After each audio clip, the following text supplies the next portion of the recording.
is Zhong Monday. Hold on, I'm gonna turn down the volume in my eggy ears so I don't go insane or talk really loud over the music. Oh god, I was like getting ready to start stream, and for some reason somebody outside was just like, what if I just rev my machine very loud? And I say machine because like I don't actually know what it was. Like I don't know if it was like a motorcycle or like a car, or it might have been like a lawnmower, or maybe it was like construction equipment. I don't know. Somebody outside was just going vroom, vroom, vroom, vroom, like right next to my house. That was me. Wow, you better apologize. I don't know. I think they've stopped, or maybe I don't know. I guess the sun kind of is going down, so I guess maybe it's like is sunset like prime motorcycle revving hours? Is that what it is? Like you can only go vroom, vroom, vroom when the sun is like partway set, but like once it gets a little too dark, then like fun time is over. Perfect scenery, probably. Yeah, I love perfect weather for perfect time of day for annoying the neighbors. I don't know. People who have machines, is there any benefit to going vroom, vroom, vroom, other than bothering people? Cause like I don't know. I'm like maybe there's like something. Maybe it's like good for the motor or something. Because like you're not moving when you do that, are you? If anything, if they were moving, then that means that like they would be far away from me faster, and then that would be less of a problem. But I don't know. I'm like I don't have a machine. Maybe your engine is not hot enough for your heater in the winter. Yeah, but it's not winter anymore. Like it's not that warm out, but like it's definitely not winter. Like I don't think it's cold enough to need to go vroom, vroom, vroom to get your thing working again. Yeah. I hope it gets warmer soon, though. It probably will. I think it's supposed to be nicer this weekend, but in the meantime, I'm going ooh because it's just like a little colder than I'd like it to be. Just a little colder.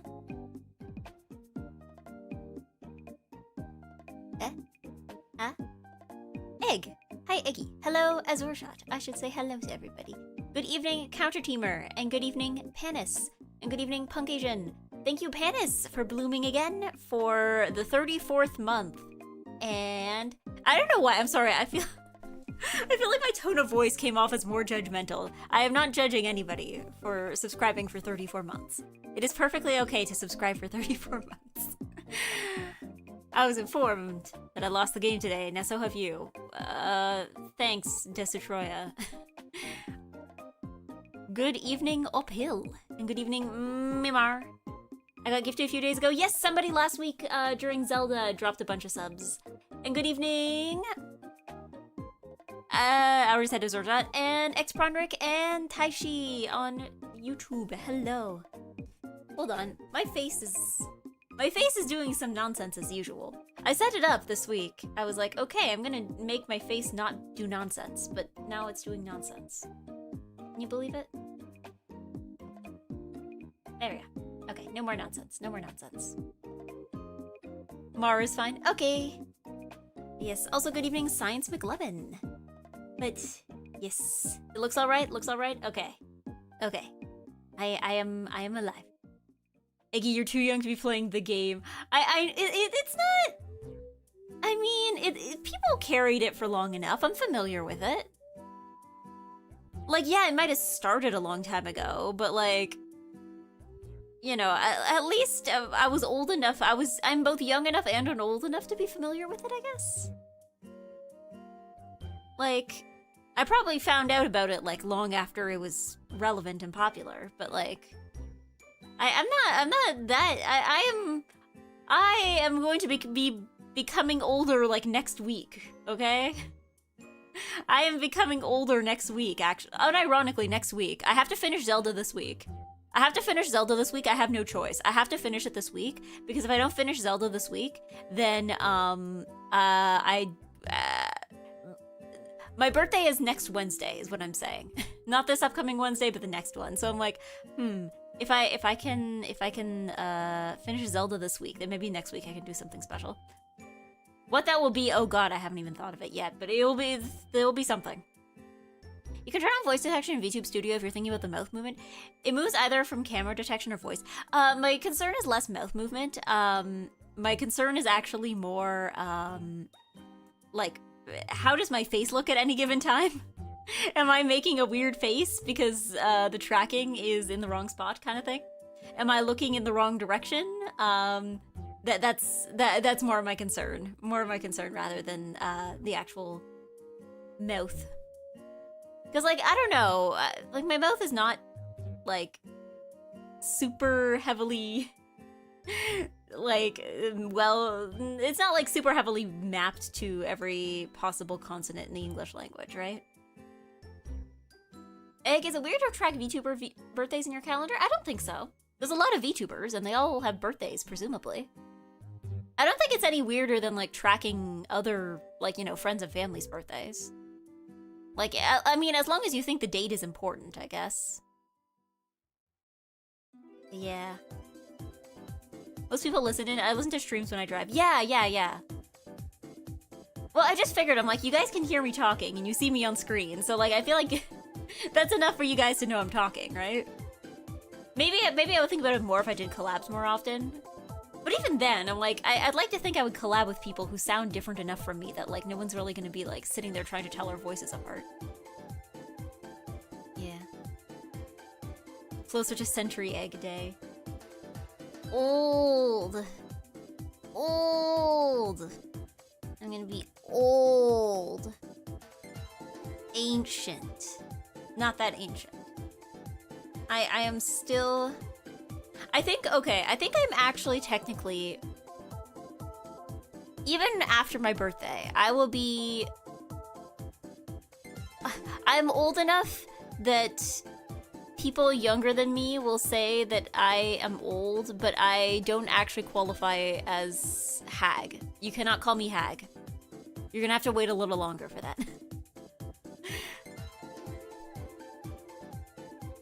But yeah. Birthday! Old. Yeah, average VTuber viewers 25 to 35. That's funny because I'm pretty sure that's also the average VTuber age at this point. I feel like maybe it's like one of those things where, like, because so many people became VTubers within like a span of a few years, I guess anybody who started like 4 or 5 years ago, it's now moved up, right? Like, originally I feel like the window was like 20 to like 27, and then now it's like, you know, 4 years later, and now it's like, okay, this has moved up to be like 24 to 30 something, right? I feel like the window has shifted upwards, and will continue shifting upwards for a bit, I think. Yeah. You're younger than 23 with a fully rigged VTuber model, you work for a corpo. Yeah, I think that's, like, actually something I find interesting about VTubing, is that, like, it's the kind of thing, like, it's one thing to be a fan, but I feel like for actually VTubing, I mean, less so than there was before, but, like, there is kind of, like, a financial barrier to entry. Which is, yeah, why I find it interesting, where it's, like, you don't see a lot of actual children trying to become VTubers, right? Like, I feel like most people who are actually, like, actively streaming are usually, like, college age or older. Like, you don't see a lot of, like, high schooler VTubers, just because it's, like, so yeah, the internet is not for children. Yeah, but, like, it's also, like, kind of prohibitively expensive. Like, the internet is not for children, but children are gonna use the internet regardless, right? But it's, I feel like, because I think of other hobbies that I'm in, and I still think VTubing has a higher financial barrier to entry than a lot of other ones. Like, yeah, the barrier is way easier to bypass now than it was in 2020. Oh, absolutely. Like, I feel like the price of custom models has gone up.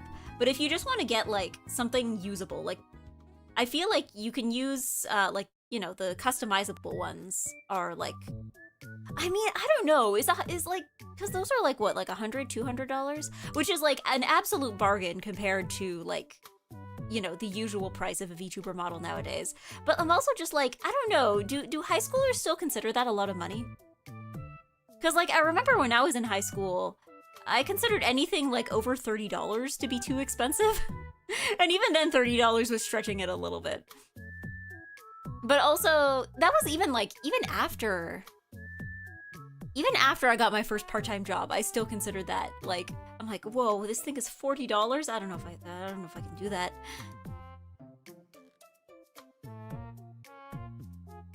Yeah, back in the early days, there were only a handful of people who knew how to rig and they priced themselves accordingly. Yeah, but I also think it's like a supply and demand thing, because I also think that the average rig now is more complicated than it was before.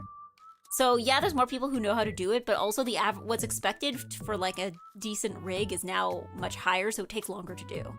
So I think that like the price actually never actually went down, I think. Just because like, you'd think that supply and demand would do that, but I think it's also just that like, the process got more complicated.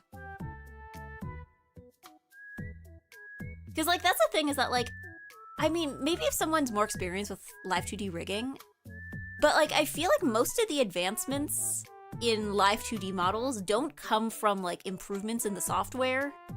They come more from like people figuring out new things they can do with the software. But the downside to that is that everything takes longer to do because it's also much more labor intensive now. Yeah. The good price ones don't speak English. Oh yeah, I guess. Well, yeah, I guess also like, yeah, if you know either Chinese, Japanese, or Korean, then you can get it for a way better price. That's true, I guess. There's just that communication gets harder. Yeah. $30 20 years ago is probably double in today's money. How old do you think I am? This is like 10 years ago. I'm talking like 10 years ago. This is like 2016 money. Hold on. How do we see? 2016 to 2026 inflation. Okay. Inflation calculator. Okay, so something in 2016. So what would like $30 in 2016 be? Calculate. Okay, so that's like $39.27 today, apparently. At least in Canadian dollars. He's 44. I'm not that old! Aren't there like student prices or student access for free on some software? I think that's more of well, A, it's only certain software, and I think that's also more of a college university thing. Or maybe it isn't. Maybe it isn't. Because like, yeah, maybe some high schools have it, or maybe it's more common in some places than others. But like, I know I definitely remember making stuff with Premiere Pro in college university, because like everybody at school had free access to like all the Adobe programs, even if your program didn't need it. So yeah. Yeah. Clearly age over the last 20 years has also doubled. Adjusting age for inflation. You know, back in my day, someone who's 20 was basically 30. Someone was, I don't know. People that were 20 years ago are now 40 and they're still the same person. I mean, yes, that's how aging works. I used to use 3ds Max. I used Premiere in high school and 3ds Max. I'm trying to remember. Yeah, because I don't think my high school had like licenses for anything. Like, they definitely had the programs installed in the computers at school, and you could use them there, but like the downside is that you had to use it at school, right? So I know, yeah, no, definitely universities definitely had more stuff for that. But yeah. I think it's canned now. Yeah, I'm trying to remember. I think some of them probably, I imagine, they're like, okay. Because I think some of them eventually got limited to like only the programs that needed them. So it's like, yeah, you can get this program, but only if you're in like studying something that actually uses it. So, But yeah. No. Because, yeah, I think VTubing... Honestly, even more than Lolita fashion, I feel like VTubing... Well, I don't know. I guess there are cheaper ways to do both, but... Because, like, Lolita fashion is, like, another one that I know is, like, has a high barrier to entry that has gotten lower over time. But I'm also just like, no, even back when it was, like, you know, back when it was very expensive because Taobao wasn't normalized yet, I feel like it was still teenagers doing that. There were still teenagers doing it. It just, like, they were just willing to spend the money. Yeah, you could use free models, yeah, because, like, yeah, people are, but yeah, no, I think, like, because, like, I guess, like, clothes, I mean, I guess you could always make your own clothes. I mean, not that it would be that much cheaper, to be honest, but, yeah. If you're a female, there are a lot of high-quality female models. I mean, I've also seen some, like, there are some, people are making male ones as well. Or just stream with a female one.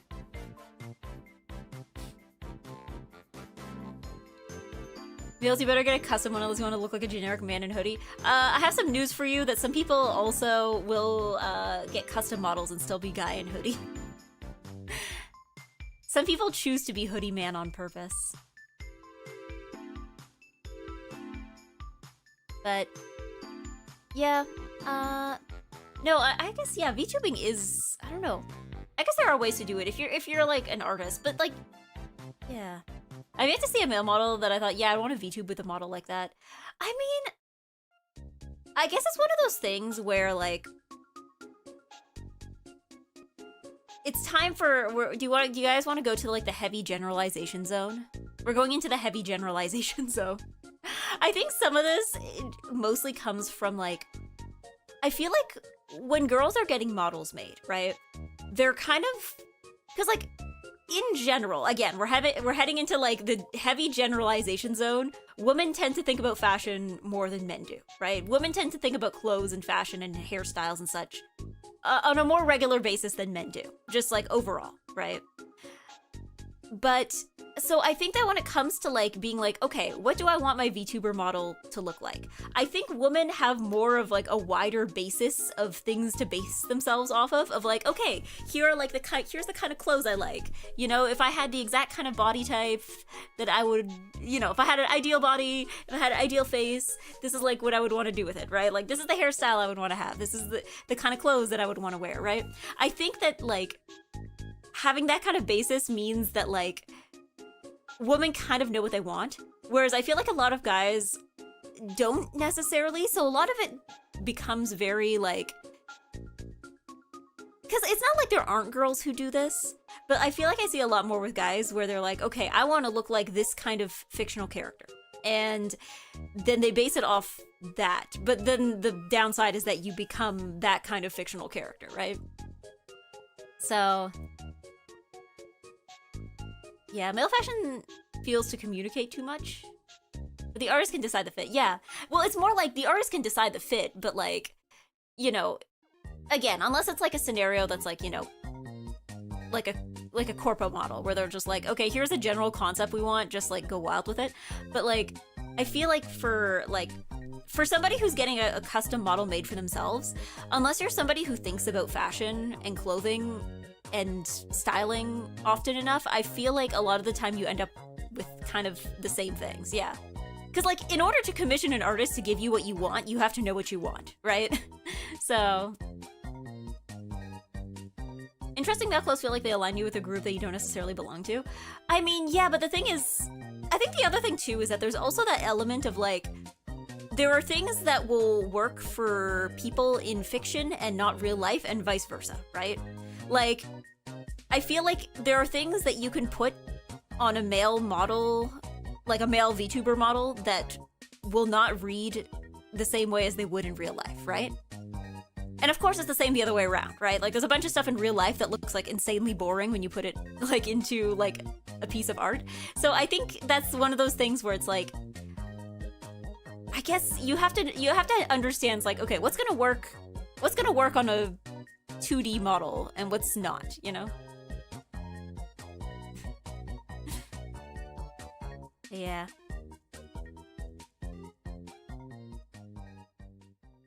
Yeah. The ideal male VTuber model has been sold by that salary man Niji-sanji VTuber. But the guy that's just wearing like a suit. I mean, to be fair, there are a fair amount of male VTubers that wear like what is technically just a suit, right? But like, I guess if you fancy it up, then it doesn't necessarily read that way all the time. A suit.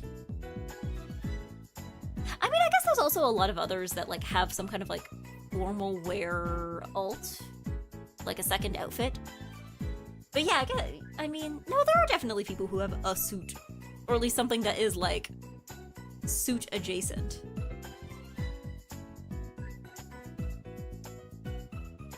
Yeah. Stole my outfit from a limited Terra outfit. Can't find it on Google anymore, it's mine now. New debut, 5 salary dudes. They'll wear the same suit, but they'll wear it in like different colors. It's like the same fit. It's actually the same suit in the same size. It fits some of them better than others. Just like a guy wearing a suit that's like too big for him and another guy that's just like barely squeezing into it. It's the same size, they're just different colors. Super Sentai, yeah. You got guy in black suit, you got guy in blue suit, you got guy in gray suit, you got guy in like beige suit, you maybe got guy in like kind of a pastel sort of pink salmon suit. That's it. Yeah. Leon probably isn't a bad variant. Which Leon specifically are we referring to? But yeah, a suit is just a work uniform, changed my mind. I mean, yeah, but like, there are different kinds of suits, right? There's like ones for different occasions, right? You can't show up to like work wearing like tuxedo. RE9 Requiem. Oh, Resident Evil. Ah, yes. Yeah. And a guy in a Hawaiian shirt. Guy who has like a suit, but like, I don't know, he's like wearing it more casually. There's like no necktie or something.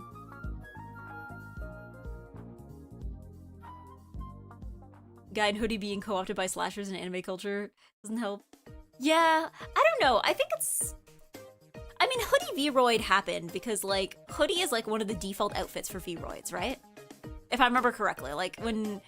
I mean, I guess it still kind of is. But, like, I know that was kind of the reason why it just happened that way. Is just because it's, like, default outfit V-Roid. You don't have to make any changes or commit to this too hard, right? But, like, I don't know. I guess t-shirt V-Roid is also kind of a thing, right? It's not like there weren't girls who were doing like one of the default V-Roid outfits either, right?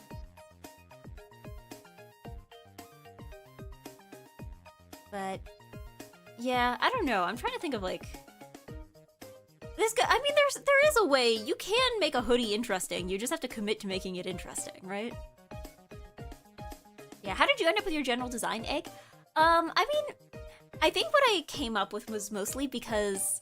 So, originally, you guys know, before I had this model, right? When I first started streaming, I was using one of the, like, default live 2D models. I can probably pull it back out. Here's my illegal VTuber model. This is one of, like, the default models from the live 2D site at the time. And... Technically, you're not supposed to edit these, but I figured out how to edit the like colors. I figured out how to like pull out like what's it called? Texture map. The textures. I edited the textures, so this is what I looked like for a while. So this is like one of the default models from the Live 2D site. Technically, it's actually meant for animation and not for VTubing, but this was kind of the original one.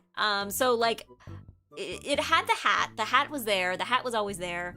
The eggs and the eyes, I guess, was sort of there from the beginning, but that wasn't like the original. That wasn't the original plan.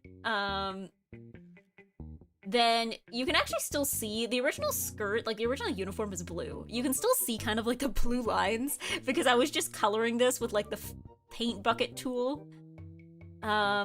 And then I drew the egg on the tie. I guess socks and shoes are still kind of there. The general shape of the uniform kind of came from this, of like, okay, sailor uniform, beret, egg, right? Even the hairstyle kind of came from this too. So then, yeah, then you got a legally distinct Eggy. Yes. You can recolor it in VTube Studio. Yes, keep in mind this was 2021. You could not do that yet. You couldn't do that yet. So yeah, when I got the Eggy done, oh god, okay, I hope I select the right one. Is this the right one? Are you the right one? Hold on, I think this is the right one. Yes, this is the right one. Okay. Sorry, I have like, every single time I got an update, there's like another thing. Like, there's like, I have like 5 different models called Eggy because every time there's been an update or something's changed with my model, then like it gets put in as a new model, but it still has the same name. So I have like 5 Eggies and I just have to hope I pick the correct one. But yeah, this is the legally distinct Eggy. This is the legally distinct Eggy. Yeah, I like your style. It has that manhwa vibe. Yeah, I mean, I specifically wanted thick lines. That was something I specifically wanted. I was looking for like a model artist that could do that. Do you have legs? No, I don't have legs. That's the only thing with this model. I've been streaming for like 5 years now with like a half body. I usually rename the latest version of my model Use Me. See, I tried to do that. I tried to call this one like the good Eggy or something. It breaks. Like, VTube Studio won't recognize it if I don't, like, it's something if 2 names don't match up, it won't open the folder or something. So, yeah, if I try to change, I have like 5 things called Eggy, and if I try to change the name of any of them, it just breaks. So, yeah. The secret come out, no legs. I've never had legs. I haven't had legs since before I debuted. I've been doing a half model for this entire time, and it's fine. It's fine. I don't need legs, okay? Let's be real. You guys are always looking at me. You half the time my arms aren't even necessary. Let's be real. My arms are only necessary once in a blue moon. Like, back up your model folder. Oh, look, it's just like every time I boot up VTube Studio. But yes, also good evening, Beba. Yeah. Subathon for feet reveal. See, the thing is though, is that like, I've considered getting feet, but the problem is that I would have to get 3 sets of feet. Because I have multiple outfits. So it's like, okay, I would need to get like feet for this dress, which by the way there is actually this dress, sometimes I am kind of sad because I'm like, my lack of feet is preventing me from showing off the like actual nice details on the dress. I feel like the actual, like, most detailed parts of the dress usually gets obscured by the fact that I don't have feet. And then... hold on. And then this outfit. This outfit also, this has pants, but it also does not have feet. And it's like one of those things where it's like, I've been told it would be relatively easy. It would be relatively easy, to get, like feet added, because like they wouldn't have to like re-rig the whole model, right? Like they would just have to re-rig like the bottom half. But yeah, I can always get feet later. Cute outfits. Thank you, Linkstorm. Good evening. Yeah. I mean, most VTubers never show belt and below. Yeah, honestly, I feel like as a VTuber, having feet is a luxury. It's a luxury. How many times are you going to use feet? I'm trying to remember the last time I've seen somebody stream with a live 2D and use their full body. You didn't rig it yourself? No. No. I also haven't really gotten any updates to the model since like 2023. I might be due for one soon, but like it's not a big priority to me, I think. Like, yeah. Certain corpo has a crawl pose. I think it's very smart design. I have not seen that. I've seen some people that will have, like, unusually posed models. Like, I've seen some that are, like... I think that's usually not a corpo thing. I think it's usually more of an indie thing. But I've seen ones where it's like the default pose is, like, sitting, right? They're, like, sitting... And, like, I guess that has the legs. I know, I think Margot... Was it Margot? Margot had one where she was, like... It was like an angled thing where it's, like, it looked like she was, like, leaning on top of you. Like, you're, like, on the ground and she's, like, looking down. Yeah. That was neat. But yeah, the use cases for that are pretty limited, right? Yeah. But if you have this much leg, the fee can't possibly be expensive. Now that there's eggy income. That's true. That's true. I am eggployed. Speaking of eggployment, I will have to wake up for work tomorrow, so we should probably get we should probably go on ahead with the jogging. Hold on. Let me just check to make sure that that's working.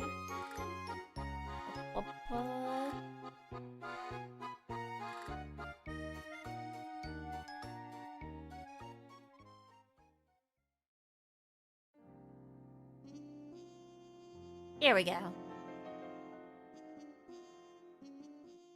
Here we go. Let's go jogging.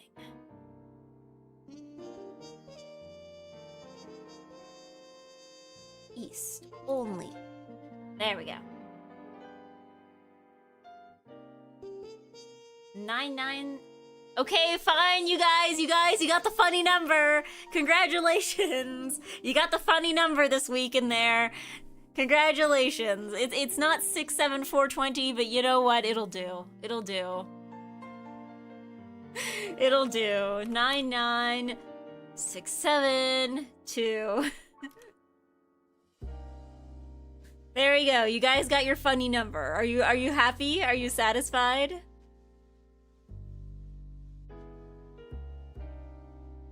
You guys got your funny number. After so many weeks of trying to manifest 67420. No. No, remake the room. No. I expect more dignified humor from this stream. I mean, I'm gonna be real. I am not above 6'7". 6'9", 6'9", 69, I'm above that. I am not above 6'7".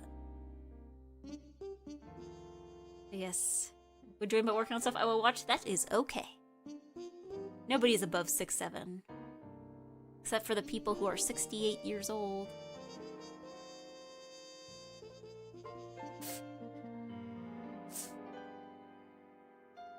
Do you really? Can you really claim that you are above 6'7"? How can you be above 69 but not above 6'7"? What? Oh. Mathematically. Mathematically. No, I am not immune to 6'7". I am not immune to 6'7". I read in the Atlantic that funny numbers are passé. Okay, then I will live in the past. With my 6'7".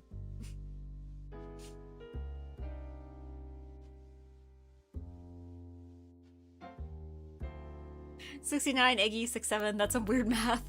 I don't know, just count backwards. Easy. Just count backwards.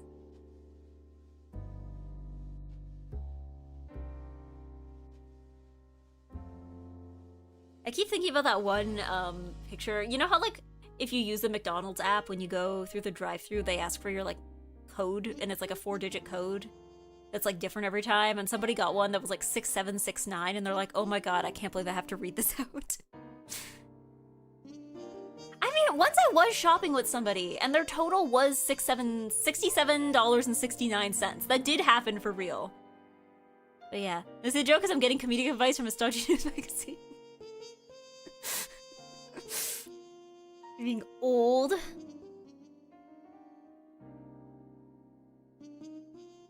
Being old. Is gonna be the Avatar bridge the gap between generations. I don't know. It's like, it's not like 69 stopped being funny, I guess. I mean, I guess 6'7" is more of an all ages affair, right? Because the whole reason that 69 is funny is the sex number, right? But like 6'7", there's not really any of that kind of attachment to it. So I guess 6'7" is kind of more of an all ages kind of thing, right?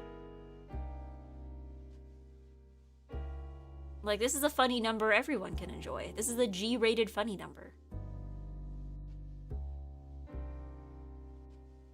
6'7" was used by the 69 people appropriated from the younger crowd. Yeah, 6'7" is all age inclusive, yeah. Yeah, like, if your kid stops to ask you why 6'7" is the funny number, then, like, you don't have to get all awkward about it, right? It's a generational thing that 90s comedy was sex stuff and modern comedy is brain rot. I mean, yeah, I guess... Like, and maybe I'm saying this as, like, a kid who was not much for toilet humor, but I feel like as, like, the whole thing of, like, the joke is that sex happens to me. I've never been... Like, I don't know, I guess maybe if you're clever enough about it, but, like, the joke is sex thing. I don't know, I don't want to be like, I'm above that. Because, like, here I am giggling about 6'7", you know?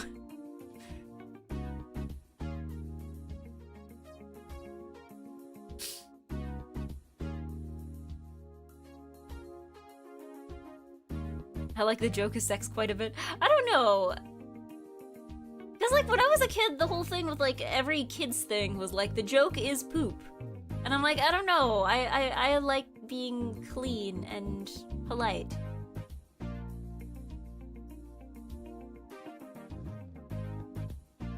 Gets tiring very fast when every joke is haha sucks. I mean, yeah, because like I was gonna say, like, even if you are somebody who is like, it is funny when things are sex, like, I feel like you would still kind of get tired of that if the punchline is the same every time, right? Unironically, every other collab I'm in, the sex joke is the only one people tell. The joke is sex. Collab with me, Beba. We can tell a second joke together. We will find a second joke.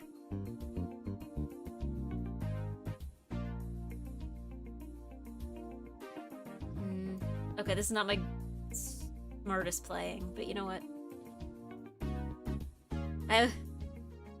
It's the frequency. I mean, yeah, because it's like, again, even if you are the kind of person who finds it funny, like, you will burn out on the same punchline.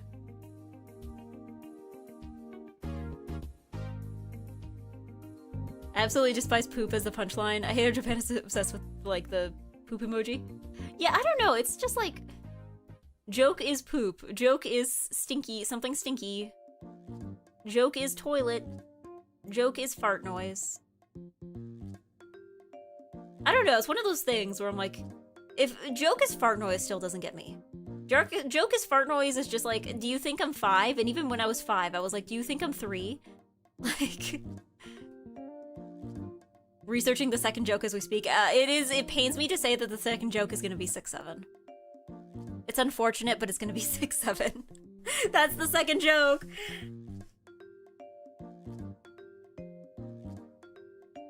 Yeah.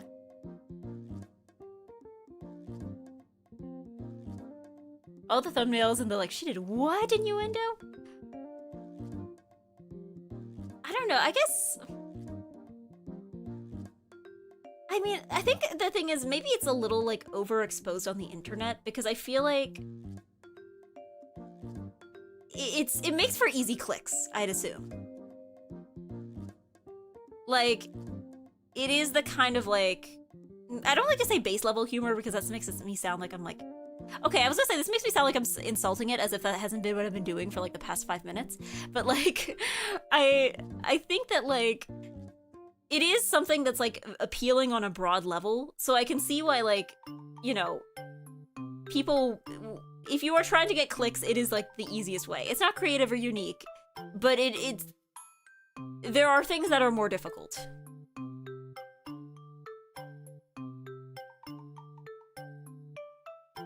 I think it's funny only if I know that the person making the joke is otherwise more creative. As long as I know you're capable of better.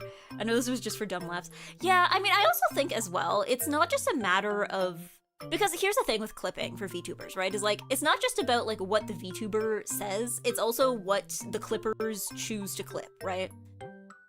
So I find that like sometimes it's just like, if you are a VTuber clipper and you are trying to, you know, get clicks on your video, then like, yeah, you're going to clip the most outrageous thing, right? That's just kind of how this works. So I don't think it's like...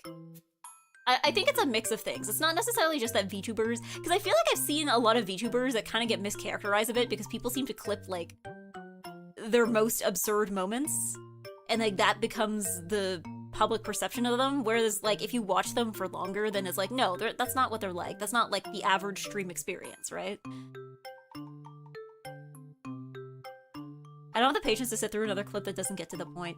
Yeah, you know what? You know what? For me, my patience ends is when you have, okay, you'll have like a drama situation, or not even like a drama situation, but just like a situation of high tension, and then somebody will clip something that's like tangentially relevant to it that was said like by somebody different like 6 months ago, and then they will title and thumbnail it in a way that makes it look like it is relevant to the current ongoing situation.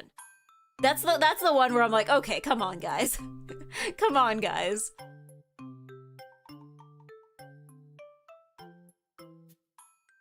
Like, blatant lies to my face. Yeah, like, at that point, that's just clickbait.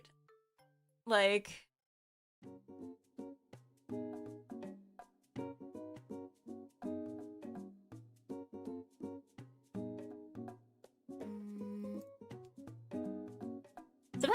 Somehow I think clipping a combo that is 17 minutes long is a better experience than a 3-minute clip slot. I don't know, I'm trying to think, because, like, I feel like most of the clips that I watch are usually somewhere in, like, the 5 to 10 minute range. Because it's not necessarily like... I feel like probably the clipping meta has changed as time has gone on. Because, yeah, I feel like the ones I watched lately are a bit longer. But then again, for me, it's also usually, like... I also have to say, as, like, a Hollow Stars fan, the clips that I'm watching are sometimes the only remaining pieces of the VOD. That's the other thing. I have to say, in my specific situation, sometimes I'm watching clips, not out of choice, but out of, there is nothing else. The VOD doesn't exist anymore. You can't go back and watch it even if you wanted to. Yeah. I do at least appreciate shorts in that you can either deliver or you don't in, like, less than 2 minutes, so I can't waste 50 minutes. I guess, yeah, but I guess I also, like, it changes the kind of clips people make, right? Because you're not gonna find, like, 3 to 4 minute clips anymore.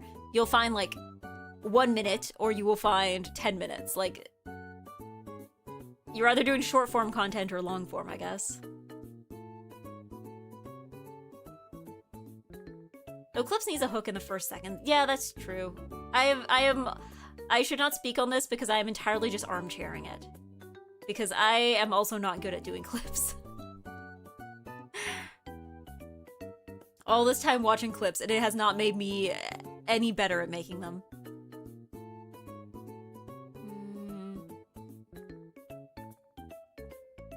Unless some of you found me through a clip, in which case I'm the master of clipping and I am destined for success. Thank you.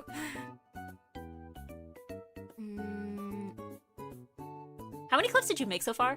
I mean, it depends, because some of them were for singing. Some of them were for singing, which I think is different. I think I don't know, something I found with singing clips is I think I need to make them fancier, because I feel like a lot of the ones that I am seeing that do well seem to have a lot of you know, it's like pouring on the bajillion effects kind of thing. So maybe I do need to take that approach if I'm gonna post clips of me singing. But, like, I don't know, some of the singing clips are also just, like, covers but short. So maybe it's like that's the approach you need to take rather than, like, you know, as like, this is a clip, this is small mini content in between the actual content, you know? Just manufactured clips, even Hololive skips a clip. I wouldn't believe that 100%. But I will say that also Hololive members have, like, hundreds and thousands of people sitting in the chat, so if something clippable does happen, like, there's gonna be, like, 8 people who are gonna have instant access to it, right? Whereas, like, I guess if you're smaller, you do have to kind of hunt for those moments yourself. But also, I think I'm also, like, I feel like it's hard to be the best judge of your own humor and content. Because sometimes, like, after stream, I will, like, look at the clips that you guys make, and sometimes I'm like, it's interesting to see what you guys think is a clippable moment. Because sometimes there's things that I wouldn't have really thought to clip, but then somebody else thought to clip, because they're like, yeah, this was funny, I liked that. So, like, sometimes it's like, yeah, I don't know if I would have, like, thought to clip that if I was, like, the one going through my VOD on my own, but it's like, yeah, okay.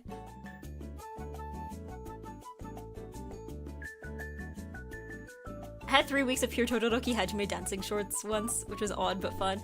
Yeah, I mean, I think most of the clips I get are from channels I'm already subscribed to anyway. I don't really scroll through, clips or through like shorts.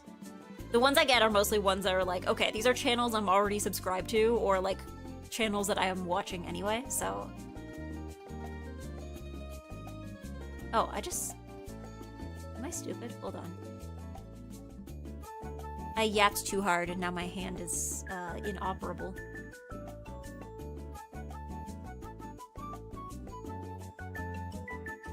You spaced out. I don't know.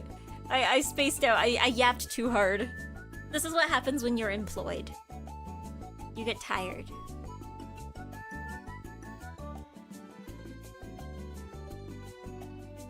I seem to always forget how I find people. Twitch has too many ways to recommend people. Yeah, well, yeah, because it's like you can find someone through a raid. You can find someone through, like your front page, like your homepage. You can find somebody if they get like shouted out in someone else's chat and like you click their name and follow. Like, I mean, Twitch has its own like kind of like short system too, doesn't it? Raid, shout out, front page, recommended clips. Yeah. Yeah, thanks for the game. I was supposed to say, what do you mean thanks for the game? And then I realize it's over and I lost. It's over and I lost. But yes, congratulations, Waver Taser. Thank you, Taishi and Science McLovin for playing.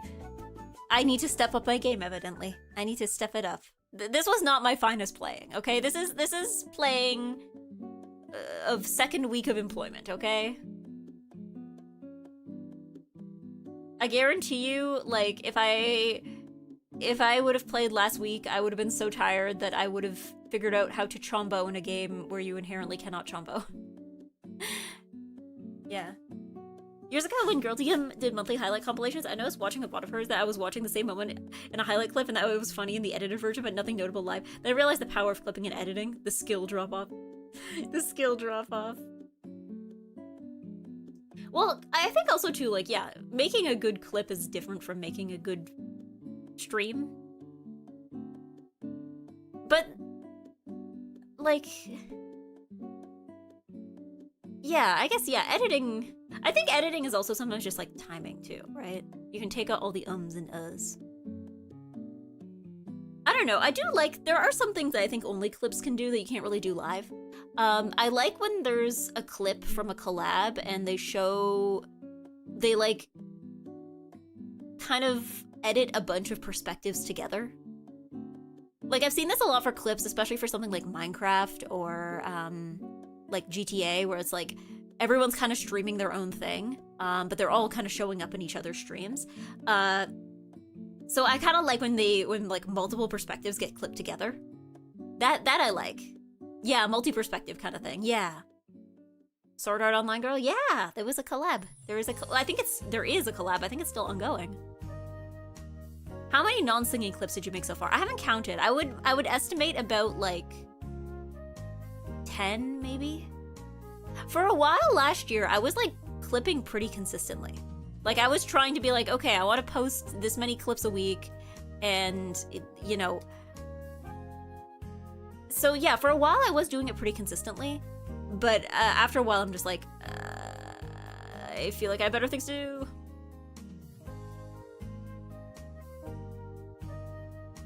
Hey, can you put the flower pot in chat higher up?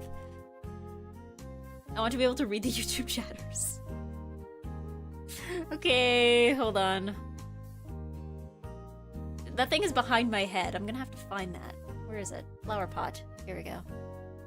Move that up a little. And the chat, I will move that up to match. There you go. I'm sorry, I have a big head. I'm sorry my head is huge. I'm sorry my head is giant.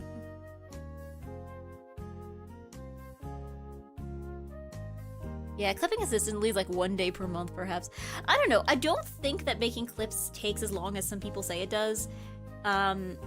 Especially if you're not doing anything fancy to them other than like subtitles. Which really, yeah, that's mostly what I was doing. But But yeah, to me, it's like the real time sink is finding them, right? Because even if there's something that you're like, yeah, this was a funny moment, you gotta like hunt it down in the VOD. You gotta remember like the timestamp of when that happened. Yeah. It's like having one per day. Yeah, it's a bit much, I think. Especially if you have like a job. Some of the lowest effort content has the highest outputs. I know, that's the thing. My highest viewed short, I think, is one that is not my highest effort short. Yeah.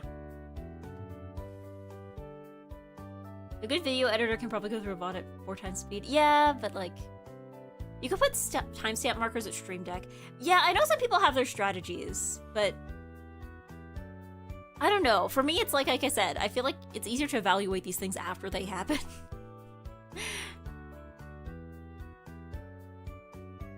It's easier to evaluate afterwards instead of in the moment. But yeah. No, I mean, at least Twitch, I think clipping is a little easier compared to YouTube. But yeah, I think Maple has it so chatters can use like exclamation part clip. DaVinci Resolve has auto subtitling plugins too, I think. Yeah. Because that used to be the time sink for me, was like transcribing what I'm saying. But I feel like CapCut has it too. I think CapCut has it built in. But yeah, I know DaVinci Resolve has like the auto subtitling too. But yeah, just a timestamp to her later without having to like fully make the clip ourselves. But yeah, that's the thing with Twitch though, is that like you can just make the clip. I mean, I guess unless you're on mobile, in which case that kind of sucks. But like, I don't know. I don't like having to be a clip person, because then I have to. I think that's the other part to it, that like if you don't have a separate editor to do this, I just think that there's like a limit to how much a person can hear their own voice without going insane. I feel this way sometimes when I'm recording covers as well. Which is why I like to like, I usually prefer to like, as much as I like singing, it's like I prefer to do karaoke over covers, because I just think there's a limit, I feel, at least for myself, there's a limit of how much I can listen to my own voice without like losing my mind. You get used to your own voice, yeah, but like, I don't know, if you imagine you worked like an office job and there was just like a mirror next to your desk. I feel like you would also start losing your mind eventually too, right? Like, I just feel like there's like a limit. Like, it's okay to like know what you sound like and know what you look like. There's a lot of situations where you should know what you sound like and you should know what you look like. But like all the time? All the time?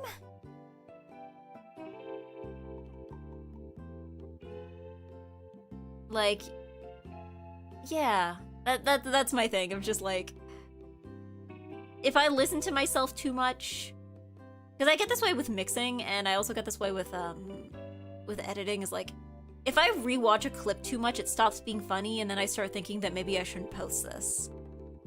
And if I listen to myself too much, then I sometimes think, I'm like, oh, actually this sounds bad and I shouldn't post this. Like, I could have made so many more covers back in, like, 2021, 2022 if I did not get sucked into the, like, oops, listen to my own voice too much kind of thing. What about karaoke IRL? Karaoke IRL is even better, because it's like, again, it's one thing to, like, listen to yourself back, right? Because obviously, I think that's fine, and it's, like, good for learning to sing. But, like, I think for me, it's with mixing, because, like, if I record and then I mix my own voice, what will happen is, like, you're listening to yourself in great detail, right? You're tuning yourself. If you're using, like, Melodyne or something, you're, like, tuning yourself, and you're, like, listening to all of your mistakes in great detail. I don't know. Sometimes I feel like if I listen to it too much, I, like, start to, like, hallucinate new mistakes. Where I'm like out here like correcting pitches that weren't even incorrect. It's like, yeah, no, you were singing the right note. You just have somehow like talked yourself into thinking you weren't.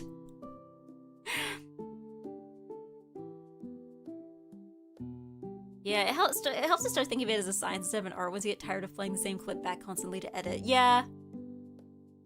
I mean, I'm sure, like, even editors probably go insane when they're just, like, editing even somebody else's clips, right?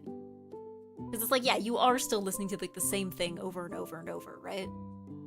But after take, man, I nailed that during the edit. I'm trash, I should not be allowed to speak. Okay, seriously with singing, opening up Melodyne is like massive hit to the self-esteem, because sometimes you like listen to something and you're like, yeah, I sang that correctly, and then you open Melodyne and it's like, all of your pitches are wrong. You were flat in all of these places and and then the rest of them you were sharp. You did not sing a single correct note. But like, yeah, that's because Melodyne is being like, you know, really specific about it, right?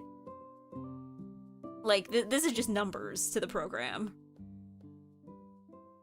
And, like, also it's natural for your singing to have a little bit of sharpness or flatness to it, because, like, that's how emotions happen, right?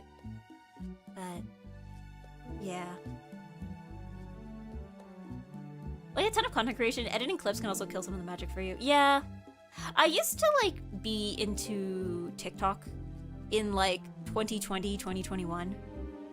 Like, before VTubing, that was, like, my COVID pastime, was, I would watch TikToks and I would make TikToks, and then at some point I just completely burnt out on it and then never set foot there again.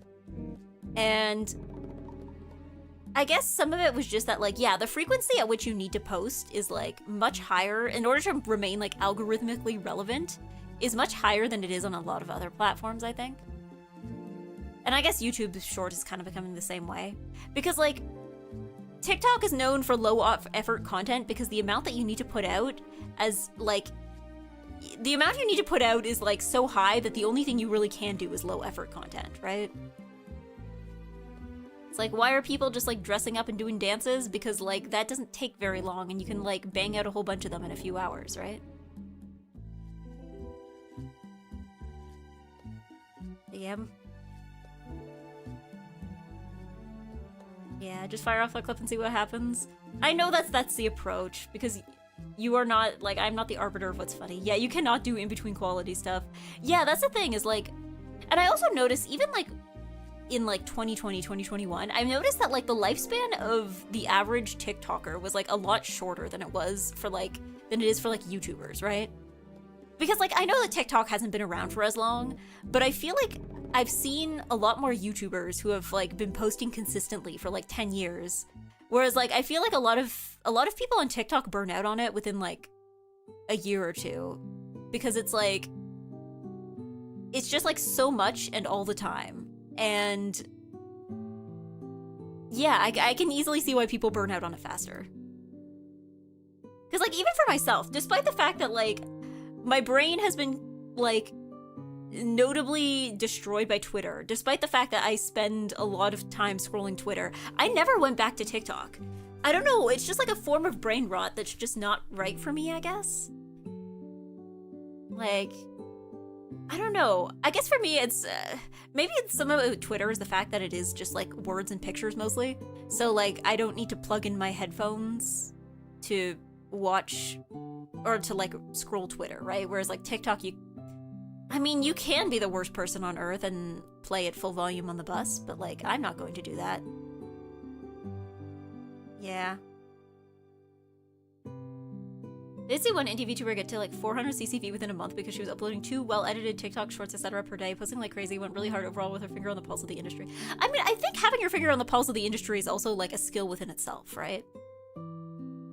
Because like, that's the other thing too, is that like just posting stuff is not inherently going to make you successful.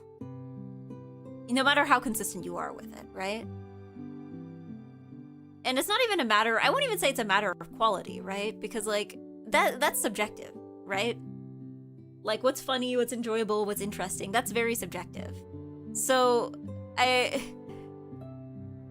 think having your finger on the pulse is kind of like a skill within itself that I think cannot be ignored. And I'm sure it's a skill that can be developed. Maybe I'm old. Maybe I'm old. But like, there is a reason why like social media marketing is like a field of work, right? Like you have people who are like experts in it.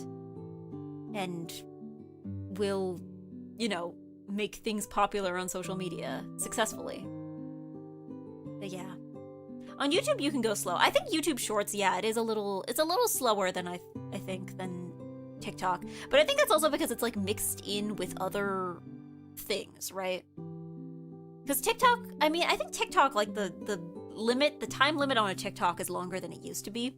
But like a TikTok is just short form video, right? Whereas like YouTube, it's short form video, but it's attached to like long form video and music and a lot of other stuff.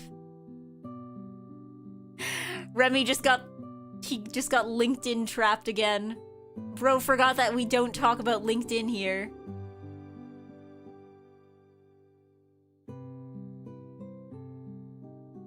But yeah. I knew it. I've told you, I've said it before. We've been over this. We don't talk about LinkedIn here. LinkedIn is banned in the Eggy chat. You cannot talk about LinkedIn. LinkedIn is illegal here. I have shorts from 5 months ago that still gets views. YouTube has that chance for resurgence. I guess. I mean, TikTok kind of had that too. Maybe it doesn't anymore. I don't know. Again, everything I know about TikTok comes from like 5 years ago. So it's also possible that like everything changed when I wasn't looking. I know, but you have job. True! I should probably update my LinkedIn. So that people know that I have a job. I should probably update it.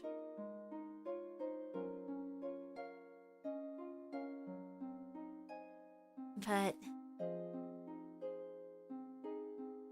sorry, I've been too busy with my job to update my LinkedIn. Yeah.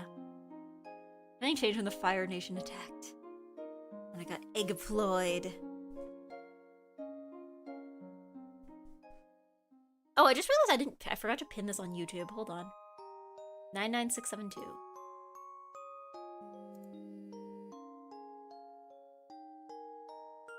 99672. There we go. I'll pin that on YouTube.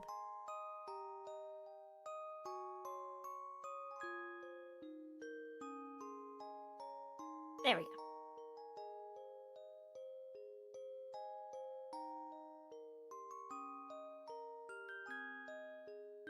Yeah.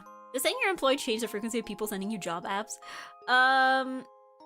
I mean, I think some of it is just remembering to unsubscribe from emails. Because I'm still getting emails from, like, Indeed and stuff that's like, here's a bunch of new jobs we found in your area. So I think some of them I just need to remember to unsubscribe because they are not... they're not useful for me right now and hopefully will not be for a while, you know? LinkedIn. Yeah, I can't spell LinkedIn without L. Did the Twitch pen get lost? No, it should still be there. I still see it on my end. Eggjong, hello Daedric, good evening. It's the evening, the sun's going down, so it's now Nightrick. It's Nightdrick.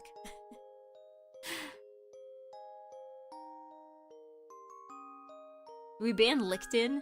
I think it's only LinkedIn. I haven't banned any of the variations. You guys are free. You guys are free to try and circumvent the filter. I just want to see the silliest thing you can come up with.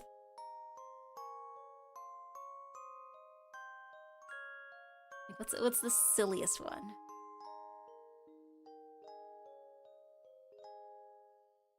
Yeah, eggployment.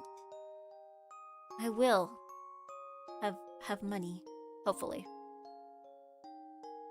I don't know. Once I'm eggployed for a bit, I'm gonna probably have to start thinking of like, oh yeah, I should find my own place to live, so I am not living at Eggy Grandma forever. But now I'm like, oh boy, okay, that's like a whole other hurdle. Renting is a whole other hurdle. Apparently, from what I've seen, like rent prices in Eggy City have miraculously cooled a little since the last time I tried looking. I think the last time I tried looking was like 2024, and it was kind of ridiculous then. But I think it is like a bit more reasonable now. Still not good, but like not as absurd as it was back then. Is there a point to moving out? Yes, I am no longer living with family. I mean, okay, right now I'm technically by myself in the house. But it is one of those things where it's like, when I'm with my parents, it's like, okay, you need to move out from your parents because that's what you're supposed to do as an adult. And then, like, after going to my grandma's, it's like, okay, I need to move out from my grandma's so I don't feel like I am, like, leeching off of her. Yeah, maybe build up savings. I know I have time. I know I have time, and it's not, like, immediate. Unless something terrible is about to happen. But, yeah, good evening, X-Rock. But yeah, that is something that is on my mind right now. That I'm like, okay, I cannot be living here forever. What now? What now?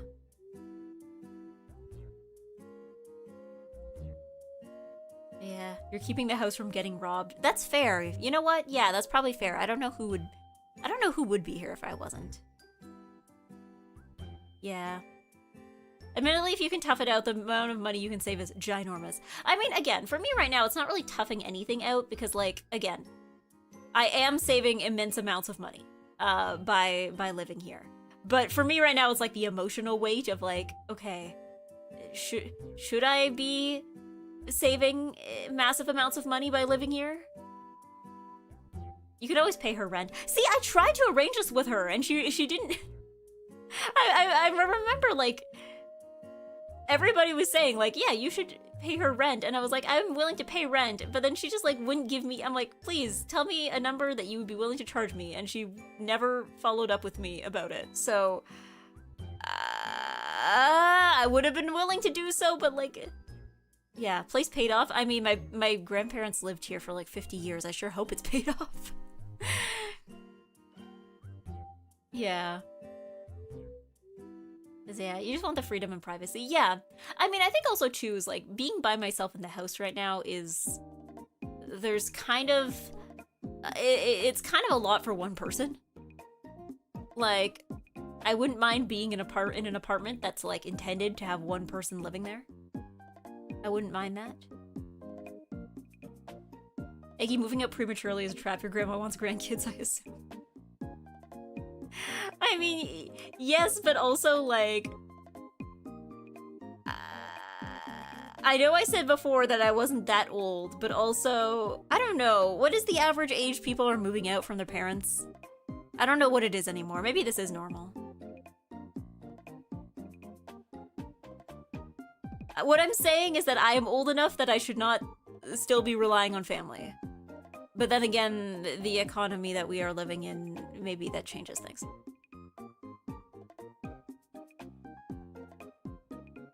Imagine your grandma's had 2K a month, no takes backs, or you're evicted. I mean, but this place is pretty big. 2K a month would actually kind of be a bargain for this place. You ignore what society's saying, moving out is a trap, think of all the additional bills we're not sharing. I know, I know. I did a cost of living thing, a little while ago. I found this, like, cost of living calculator, where it's like, okay, here's, like, if you're making this much per year, here's how much you'd be making per month. And, like, here... But... Yeah. If I remember correctly, I'll go harder in unions, too. That's possible. That's definitely possible. I don't think I've ever worked a job... I've worked for companies that have unions, but my specific position wasn't unionized. I feel like that happens quite a bit, where you will have, like, a company that...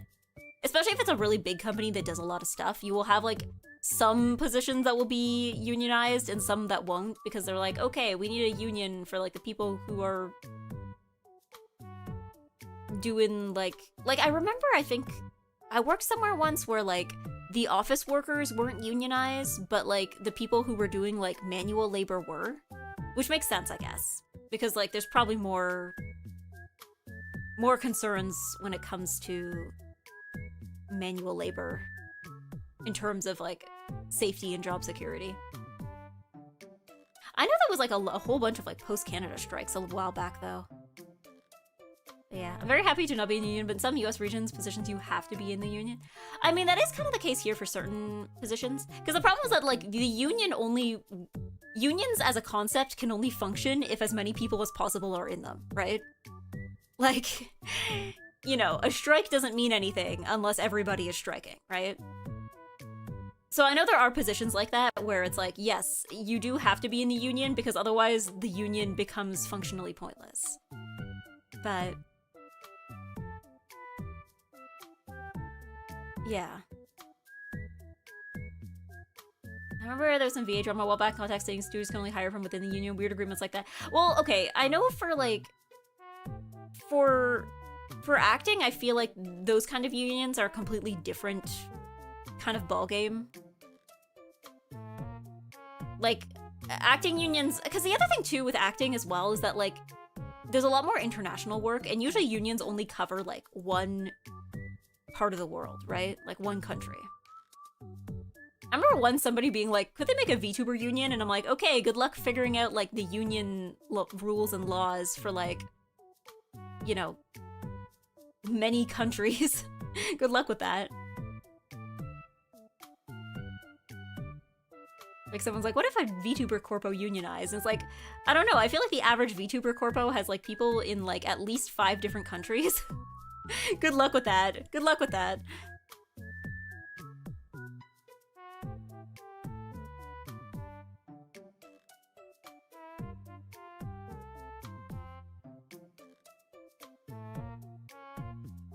Like, yeah, VTubers and legal world do not mix. Yeah, well, I feel like there's already like a lot of hoops that people tend to have to jump through just for like normal streaming things, right? Like, VTubers who live in like the US but work for Japanese companies still have to get like game perms from said Japanese company in order to stream a game, when that's not really something that's done in the US, right? But like, because this is going through Japan, this is like getting routed through Japan, it's like, okay, no, we have to deal with like the Japanese legal side of it. I assume most VTubers aren't employees but freelancers, kind of. Yeah. Maybe? Yeah. I assume most VTubers, but yeah, no. I'm actually surprised at how content creators seek out Japan. I mean, to be fair, we are in the bubble of, like, weebs, so, like, yeah, it is natural that if someone's like, I have a job that lets me work from anywhere in the world, then, like, they would go want to live somewhere that they think is cool. But also, I think that there's a lot of, I feel like there's a bunch of, like, not major, but, like, from what I've seen, there's a lot of, like, internet talent associations, even for English-speaking content, that are, like, based in Japan. So I think some of it is also that, like, that's how they're all moving to Japan, is because they're all under, like, finally an EGGY win tonight.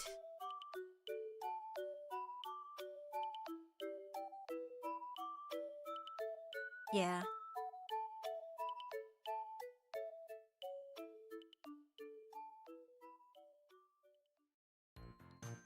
Yeah.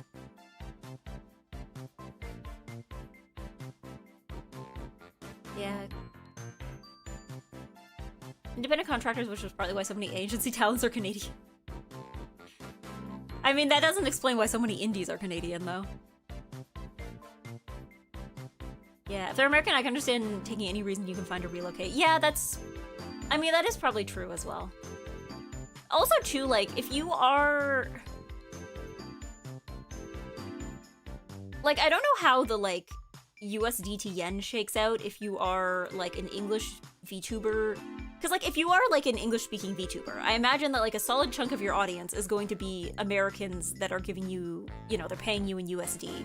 But if it's going through, like, a Japanese company, like, I don't know how that comes out on the other side. Like, in terms of, like, if you have more American viewers, are you making more yen? Question mark?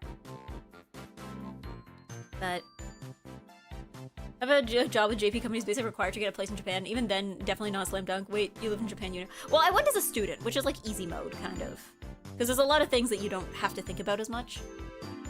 But yeah, definitely finding a job. But like, the thing is though, is that that's not like a Japan unique thing. I feel like that's like most countries. If you're there on like a work visa, then you are expected to have a job. And if you quit or lose your job, then there's like a specific window of time in which you need to get another one in order to be able to stay. I feel like it's the case in Japan, but I feel like that's also the case in, like, a lot of countries.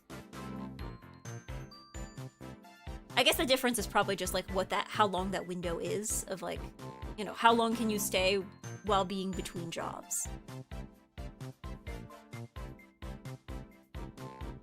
Yeah, like most trades. Sungate's reboot is banned for streaming. Yeah, I know a lot of games have like very strict like streaming rules.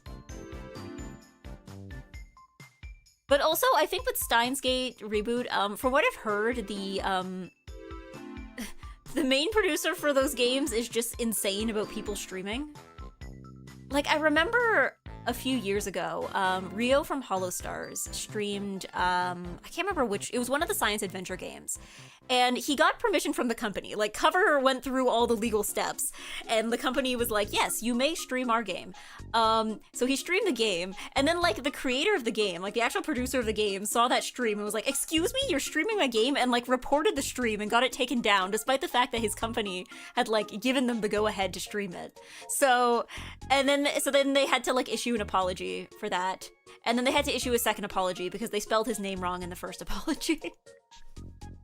That was like a whole thing. I don't think most people knew that happened, but like that was like extremely funny thing that happened.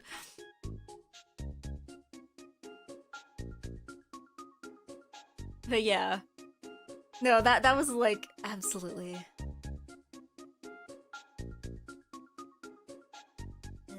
Oh.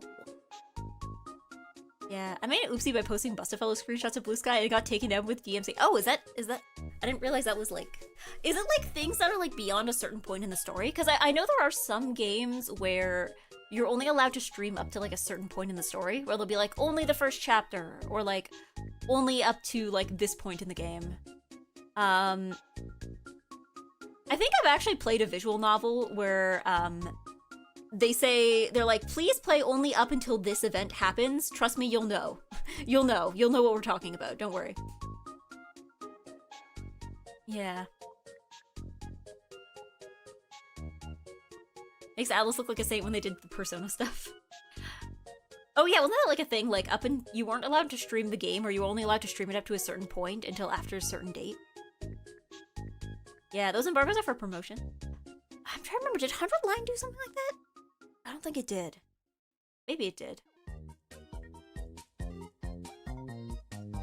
I don't know. I don't think... My hot take is actually, like, within, like, a week or two of release, I think it's actually fine to have streaming limits.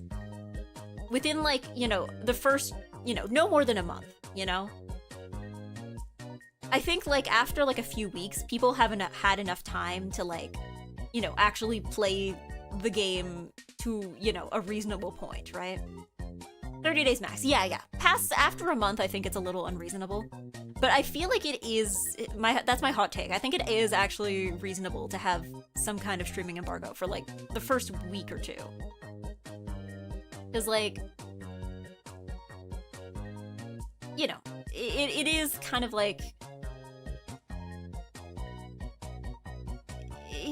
I think it's fine, especially for, like, plot-heavy games.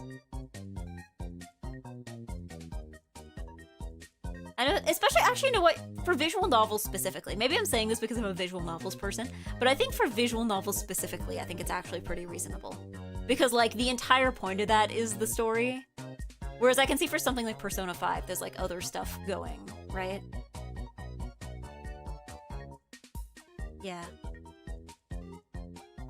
I know someone did where they had it, like, 2 hours into the game and adjusted it to a later point after some backlash. What do you mean adjusted it to a later... Oh, like, they moved it up a bit. I mean, I think it also depends, like, is it a reasonable place to stop? Because, like, I think some games, like, especially, like, if it's like, here, we have this in chapters. If they're like, okay, after the first dungeon is the stopping point. I feel like that's, like, reasonable, right? Like, that would feel like a good place to stop. But, like, yeah, if it is just, like, you know, after, like, 3 hours in and it's just, like, something completely arbitrary, then it's like, okay.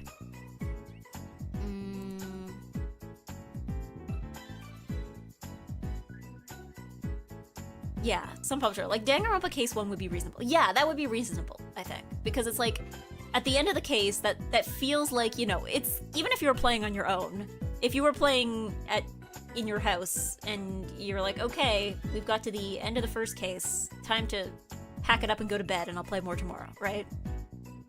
It's like a natural stopping point. But yeah, I agree with the no spoiler thing around launch, but after that it's just bad PR. Yeah, like I said, like anything more than like 2 weeks is like kind of absurd. But I think, yeah, within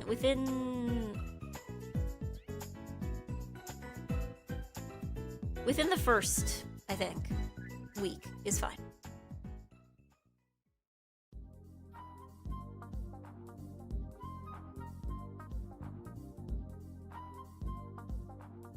Like, I don't think 100 Line did this. But like, if they told people not to stream, like, the end of Route Zero, I would totally understand.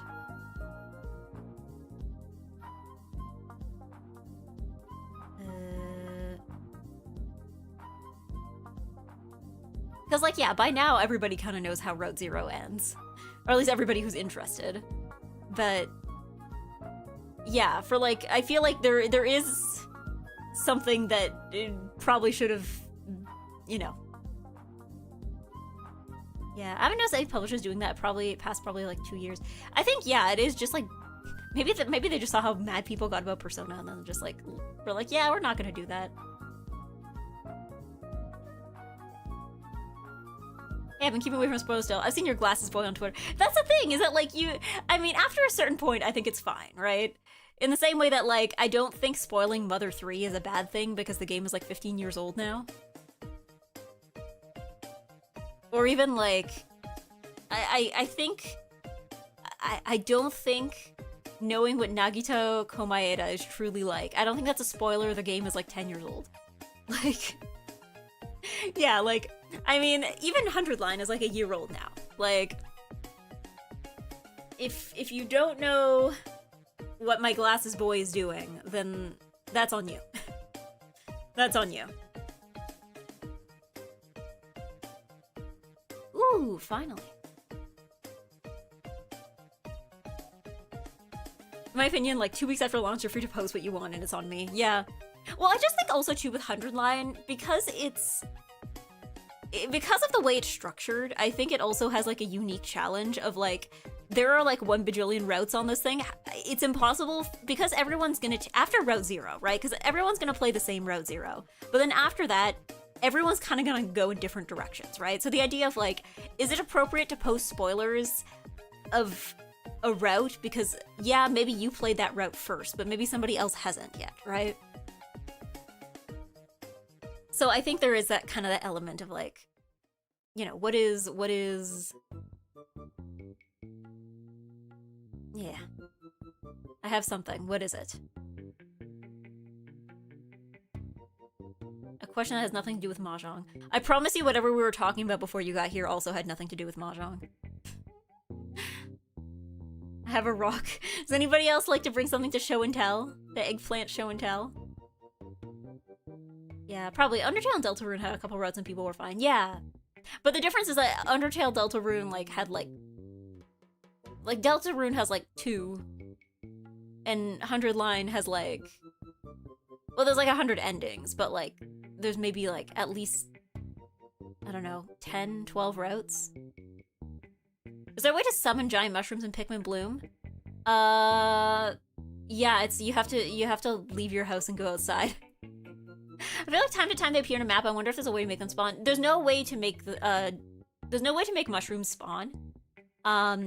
It's kind of randomized. So it's really important that you like jump on them when you see them, basically. You can't make mushrooms spawn. I guess you could always like walk somewhere else. Cause like, you know, if you go to a different area, there's going to be different mushrooms. But you can't like make them spawn. Yeah.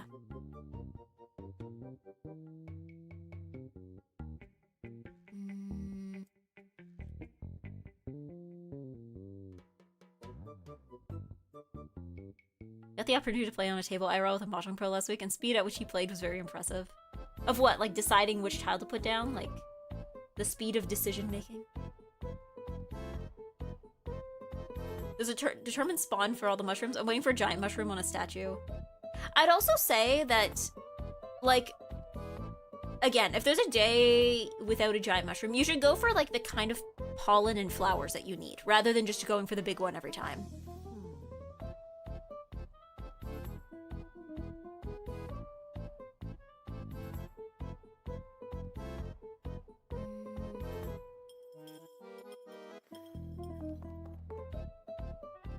He also calculated points without any delay. Okay, now that's impressive. My strategy for calculating scores is to hope I'm sitting at a table with somebody who knows how to calculate scores.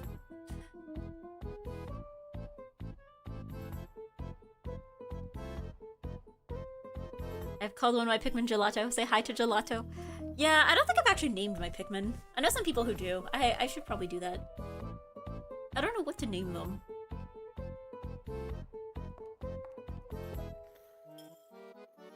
I'm glad you are enjoying Pikmin. I feel like I've been slacking on my flower planting. Because, like, I've been working, so I haven't been, like, well, I mean, it's not like I walk less. It's more just, like, when I do walk, it's never for, like, long periods of time, right? It's always for, like, short bursts, so it's, like, it doesn't feel worth it to, like, turn on flowers planting just for that, right? Pikmin named Greg. Sure, I'll name one of them Greg. I named them according to the place where I found them. Yeah, I know some people who, like, I remember somebody was once like, yeah, I just, like, look up at stuff and then, like, whatever catches my eye first is going to be what I'm gonna name it. Can I name mine Spaghetti? You can name yours Spaghetti. In fact, I'm pretty sure there is actually, like, a spaghetti Pikmin you can get. It has, like, a little spaghetti hat on. You can actually get a spaghetti Pikmin.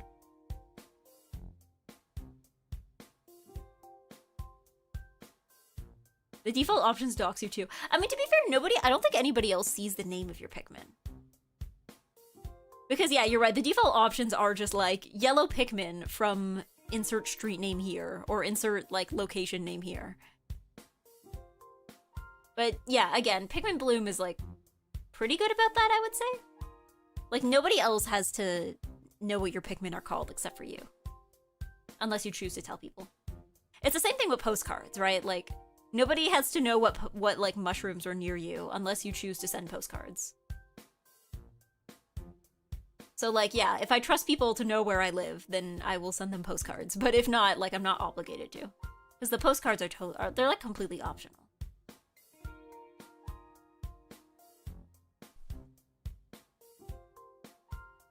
Naming Pikmin after Hundy line characters. Who's gonna be, like, the Ato Pikmin?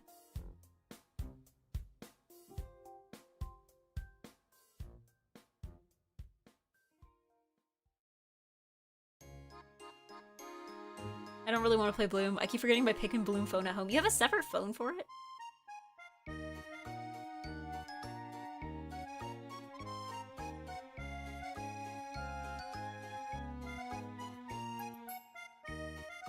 Never got into Pikmin, but I know someone who's obsessed. I've only played Bloom. I've been told I should play regular Pikmin, like on consoles and the like.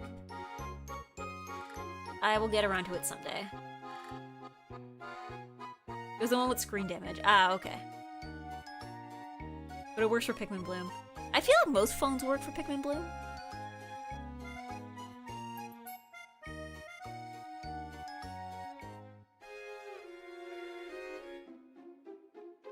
Imagine Pikmin Go. That is just what Pikmin Bloom is.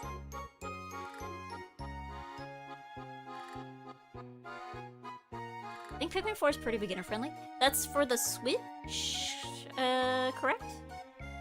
Oh, is it? Yeah, that's just basically what Pikmin Bloom is. So Pikmin Bloom is pretty much just like, it's kind of similar to Pokemon Go in the sense that like it's linked up to like walking and going places. Yeah, I never heard of Bloom until you said it. Yeah, Pikmin Bloom, it's just Pokemon Go but with Pikmin. I mean, and it's, you know, things are a little different. Obviously the gameplay is different, I think, than Pokemon Go a little bit, because you're not like, there's not like gyms or anything, but you do send your Pikmin off to fight stuff, and there you go. Thank you for playing! Thank you for playing. I yapped too much, and I need to check who won.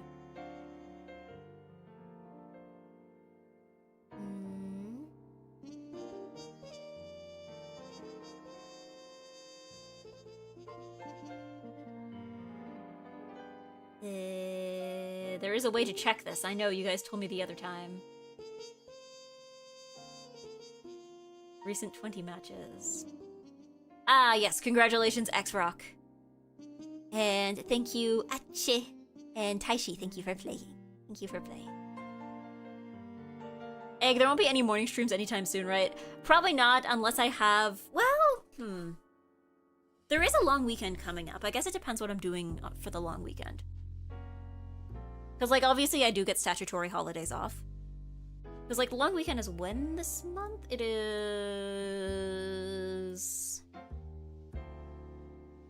Not next week. Not this upcoming weekend, but the weekend after. Like, the weekend of the 23rd. I think the 25th is, let me check. The 18th? Oh no, is it the 18th?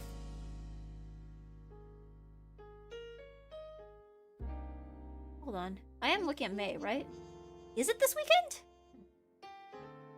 I could have sworn it was the 25th.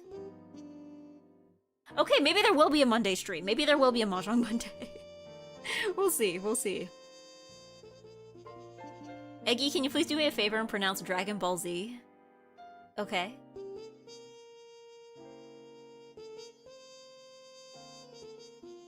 It's Dragon Ball Z. Are you trying to sell, like, did you think I was gonna say Dragon Ball Z? I say Dragon Ball Z because, like, that's what it's called.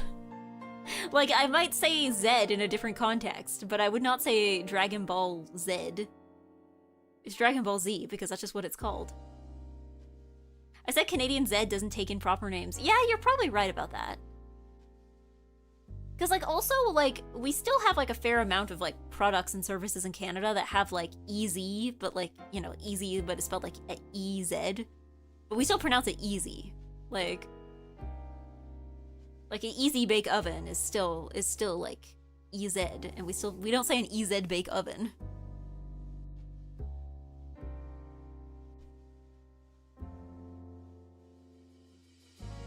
Full Metal Alchemist. Full Metal Alchemist. Full Metal Alchemist. So I win, thank you. I mean, I'm just one Canadian. I'm sure there's somebody out there who says Dragon Ball Z, unironically. We just haven't found them yet.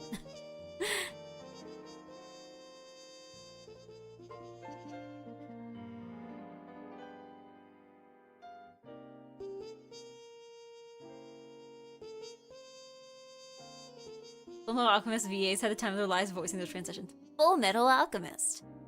Full Metal Alchemist. Full Metal Alchemist. Full Metal Alchemist. No, I think... The French do and say zit. Well, I don't know, what is it? It's like W, X, Y, Z. I feel like in French we'd say Z. But I feel like in French people still call it Dragon Ball Z. Because again, I think that's just like a proper noun, right? W, X, Y, Z. I think Y is like the weird one out there. Because, like, I feel like, I don't know, I feel like the French alphabet is, like, close enough to the English alphabet. Because you have, like, A, B, C, D, E, F, G, H, I, J, K, L, M, N, O, P, Q, R, S, T, U, V, W, X, Y, Z. Y is the weird one out, I think. Y is, like, the weird one.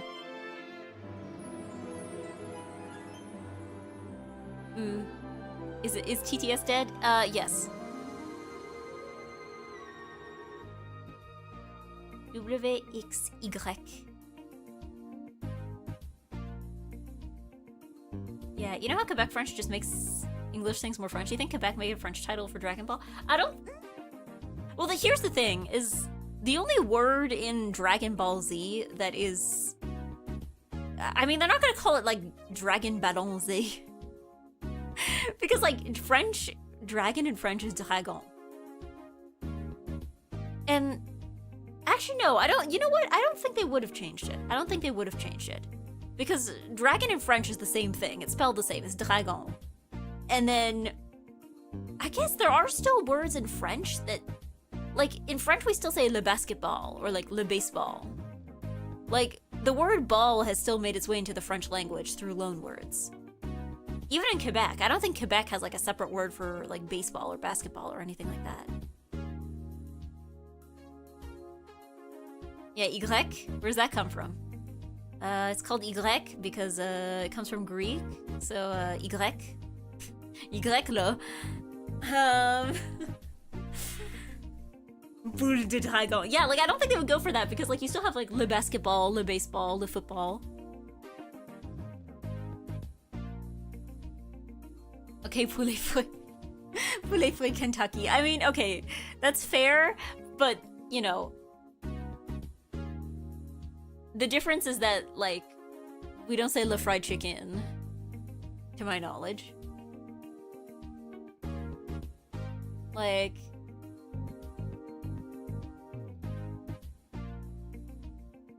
yeah, cause I'm not even sure if I feel like Sailor Moon was also the same in Quebec. Because I definitely remember my cousin, when I was a kid, my cousin was like really into Sailor Moon. And I think in French they still called it Sailor Moon. They didn't come up with like a new title for it.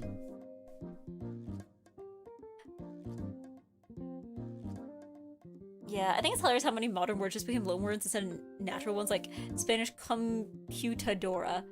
I mean, see, this is where French is different because, to my knowledge, like, unless there's like a different word in France that they use, computer in French is ordinateur. Like, it has nothing to do with the English computer. The English word computer. Yeah, don't forget the Catalonian dub or the German dub. For what, Dragon Ball?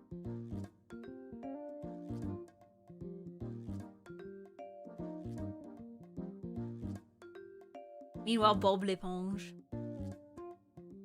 I don't know, I feel though, probably the approach to dubbing, like, Japanese cartoons is probably different than the approach that they take to dubbing English ones, though.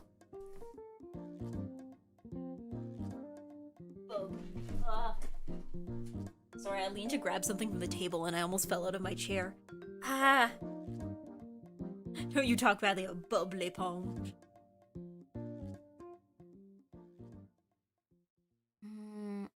What's that used for aside from computers in French? Sounds similar to alternator? It's ordinateur. So it's like ordinateur. It's more like ordinator, which I guess is probably a word that exists in English.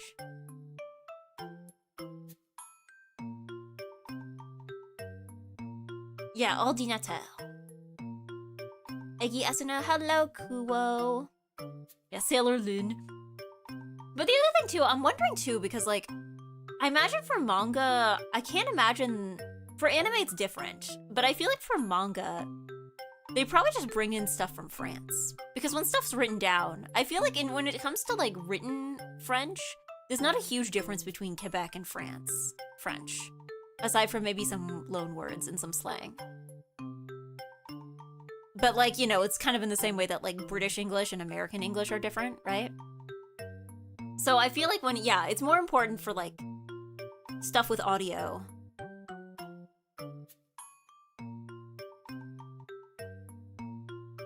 Yeah, so yeah, France is the origin for a lot of things. Yeah, well also like France translates so much manga. Like probably even more so than to English.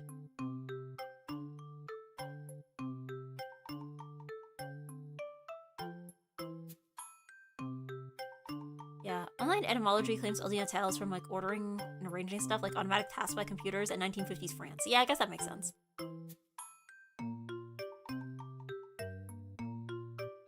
Yeah, France is practically the reason anime got overseas, and Italy, yeah. The Parisians love Naruto.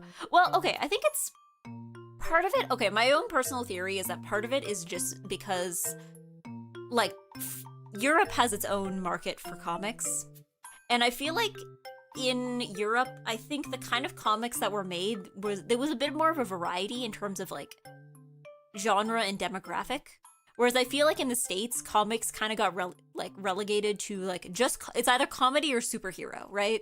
Like everything else was like incredibly niche. So I think maybe just like that made the environment there a bit more open to, you know, comics that are not superhero and or comedy, right? Archie would like to have a word. I don't know. To me, Archie still falls into comedy, I think. Or maybe Archie's like secret third thing. Yeah. I just thought it was incredible that normal adults in Japan watch anime and it wasn't weird. Yeah, well, just the idea that, like, that's the one thing I had to, like, explain to my parents, too. Because, like, that was something that, like, I experienced in Japan. It's just, like, there is an overwhelming amount of manga, and most of it will never see the English language. But, like, yeah, just the fact that, like, there is manga for everybody. Like, even more so than anime, I think. More people, I think, in Japan... I'm sure there's probably statistics to back me up on this, but I think more people read manga than watch anime. But yeah, because, like, even within manga, there's, like, a huge variety. Like, you got manga for, like, every age, every demographic. There is manga for young people, there is manga for children, there is manga for men, there is manga for women, there is manga for old people. There is manga, like, if there is a demographic that is literate, there is manga being made for them, you know?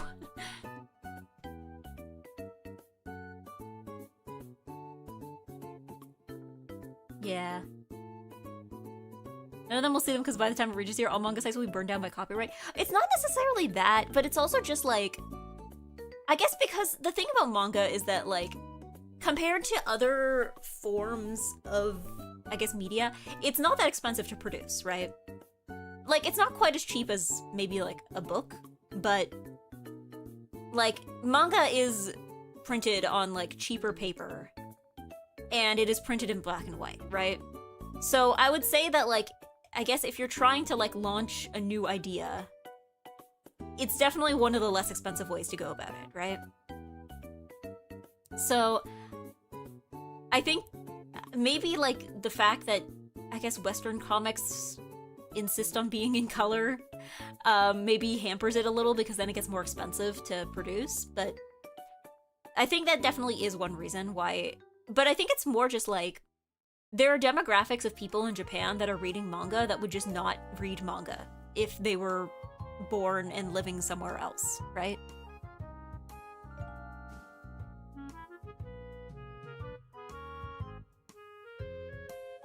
Yeah. But yeah, I don't know enough about manhwa to be able to complain about it in any reasonably educated way. I never got into webcomics. I'm just... I don't know. I know they're very popular at the moment. I have never gotten into webtoon.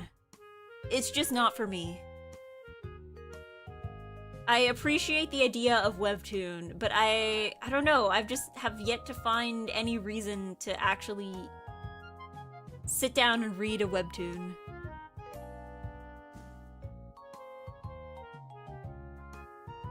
I was seeing Guga talk about finding manhwa and staring in disbelief as multiple chapters were in full color. Yeah, like, I know that that's, like, well, because it's meant to be read on a screen, right? So, like, it's not like it costs more for them to print it, right? And, like, I don't know, I think the idea of, like, an endless scroll kind of format is interesting. I just don't think it's for me. Much simpler backgrounds, too. Yeah, I've heard that, like, the fact that there's color can sometimes, like, kind of put a damper on the quality of the art, from what I've heard, though. Because, like, yeah, if you have to draw and color something, it's gonna take way more time, and if you're on a tight deadline, something's gonna give, right? If anything, it's funny how manhwas have their own kind of slop. Japan has isekai slop, Korea has the dungeon solo leveling slop. Most of what I've heard about, like, manhwa is mostly romance slop. Which, like, there is almost certainly at least one good romance manhwa, but from what I've heard, there is a lot of romance slop. But also, like, the same applies for pretty much, like, any other genre. Like, that's also kind of K-dramas, a lot of K-dramas as well. I used to read a webcomic from an artist who lived in France. It was kind of like SAO. I know there was like a number of very like manga looking titles that came out of France, but I can't remember the title of any of them because I did not read any of them.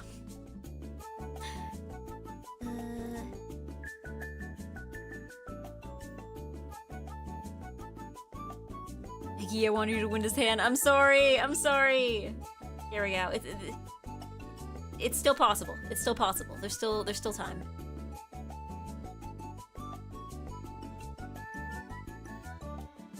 Teed the Boxer. The Boxer is one of the best models. I will keep that in mind.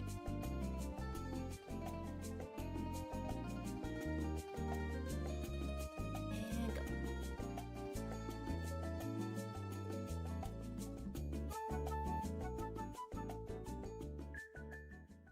There we go. See, I can still win. I can still have big hands. Look at my big hands. I can still have that.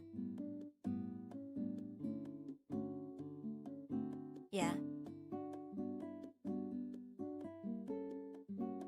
Nice win. Thank you. Yeah, I wonder if Korea has light novels like Japan does. I'm not sure because, like, I know that, like, the circumstances that make light novels popular in Japan, I'm not sure what Korea publishing market is like. Because I know, like, again, even, like, there aren't really... I mean, I guess there are technically, like, somebody could argue that there's probably technically something being published in English that falls under the definition of light novel. But I don't think it quite works out in English-speaking markets because I think the situations under which people are, like, buying and reading books are different than they are in Japan.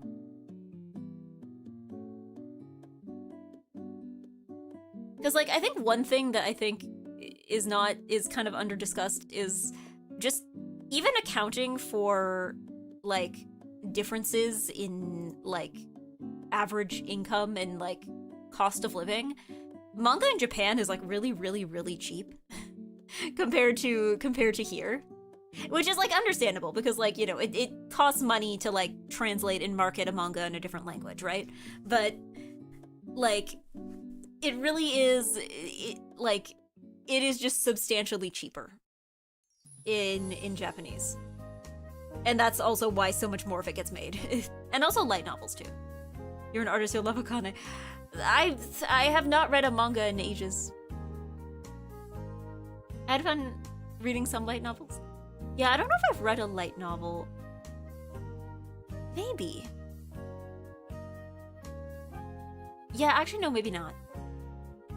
I think when I was in Japan, I considered buying one, but I decided against it for reasons I can't remember.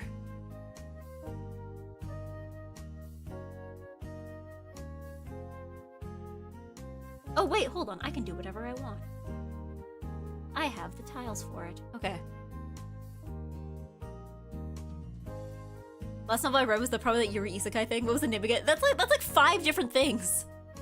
That could be any number of things. Yeah. Well, author only gets a single-digit percentage of the translations, 50 and 30 for volumes in Japan. It's not just about supporting the author. It's about, like, literally the price of it, though. Because, like, I feel like most manga in Japan was somewhere between, like for, like, a paper volume. Like, not necessarily for the, like, weekly or monthly manga magazines, but, like a tankobon volume, I don't think I ever saw one that was more expensive than, like, 1,000 yen, unless it came with some kind of, like, bonus stuff. Like, most of them were somewhere in the neighborhood of between, like, 500 and 900 yen. From the ones I saw. Which, again, I'm pretty sure is still cheaper than it is here, even accounting for, like, you know, differences in, like, minimum wage and cost of living and stuff. And that's for, like, new ones. I was, like, looking in a bookstore. Because there's also, like, a ton of places... Like, that's the point of Book Off, is secondhand books and manga and stuff, right? So there, it's even cheaper if you get it secondhand. So, like, if there's a title that you're looking for and it's sold well enough that there's, like, enough copies of it in circulation, you can probably find it at Book Off for, like, you know, 300 yen. So it's not... it is very inexpensive. Yeah, 1,000 yen is 869 Canadian, to 635 USD. Yes. Oh, but keep in mind, again, like I said, even balancing, like I think the average, like I think minimum wage in Tokyo is like 1,100 yen or something like that. Last I checked, it's been a while since I checked. It's probably a bit higher now. But like, yeah, if we say that like 1,100 is like our baseline for minimum wage, that's still, again, you'd have to like compare it with what minimum wage is where you are, but like I think minimum wage here is like somewhere in the neighborhood of $17. So something that's like a little bit short of minimum wage would probably still be like $10, $12.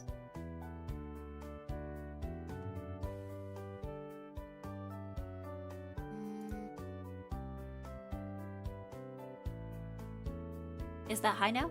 That's for Tokyo. Minimum wage in Japan, it varies by prefecture. So, Tokyo is the highest, I think. But again, it's been a few years. I think the last time I checked, I was still in Japan, so that would have been like 2022. It's probably higher. It's probably gone up since then. But, yeah, it was, I think Tokyo was like 1,100 and again, I think most places were somewhere between like 900 and 1,100 yen. Like it varied slightly by prefecture, just based on like cost of living in each place. Yeah, close in proportion to the U.S. national minimum wage of $7.25 an hour. Is it that low? Like, I know that like here where I live is like, you know, we're probably one of the more expensive provinces to live in. So I know that it's higher, but like federal wage for Canada is $18.15 since April 2026. Oh, really? Wow. Even a few years ago, I think it was still like 2021. I was working a job that was like minimum wage, and I still think it was like $16.50 an hour or something. Tokyo minimum wage 1,226 yen per hour as of October 2025. Apparently, very recent increase. Okay. Yeah, $2.24 for waiters. I'm trying to remember in Canada, if anybody I have not worked at a restaurant in Canada, is there a separate wage for restaurants, or do waiters still make like the same minimum wage before tips?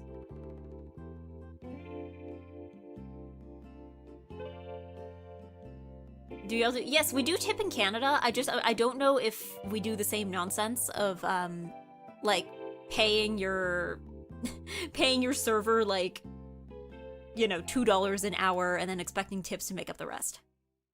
We definitely do tip here. Remember when minimum wage was like $9? Yeah, I think when I had my first job. I know in Canada though, there is a different minimum wage for students. I think it's slightly lower. I think before you hit a certain age, it's like, I think minimum wage is like, at least at the time, it was like, it wasn't that much lower. I think it was something, it was like $11.25 for students, and it was like $12.50 for regular people.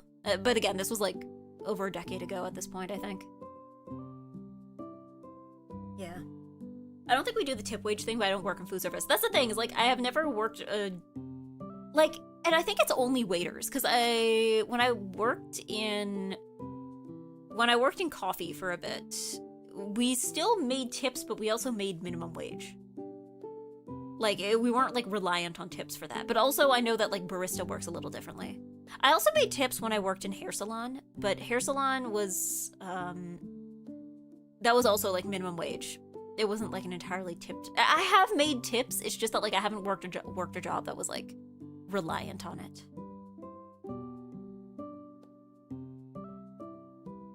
But yeah, Canada, you definitely do tipping. Like you still are expected to tip at restaurants. But yeah, it's not like the staff live or die by it, I think. To my knowledge. Fast food tipping is BS. I know, or like, I know you're not obligated to tip, but it is kind of annoying that they ask. Remember, that said though, I think some of it is just because, I think from what I heard, there's like specific card readers that were made for restaurants. And those ones will ask for a tip regardless of whether or not the restaurant is like a restaurant that needs to be tipped, right? So I remember like when I worked at coffee, there'd be people who get mad at us when the card reader would prompt them to tip. And we're like, oh, we didn't. I mean, you don't have to tip. You can just skip that if you want. Like, you're not obligated to. But no, I don't know. My personal rule is that, like, I only tip if something is being brought to the table. Like, I think if it's like a fast food or like a self-serve kind of situation, I don't think tipping, or even like a to-go situation. If the staff doesn't have to come out from behind the counter, then I don't think it should get it. Again, I usually, like, that's my personal rules. Like, if the staff stay behind the counter, then I generally don't tip unless they did, like, a really good job. Yeah, you tip for service, fast food is not a service. Yeah, I guess that's true. Fast food is more of a product. Again, like, if something out of the ordinary happens, I will tip. Like, if they're, like, you know, in a huge, massive rush, like, just, like, massive bunch of people, I might leave a tip.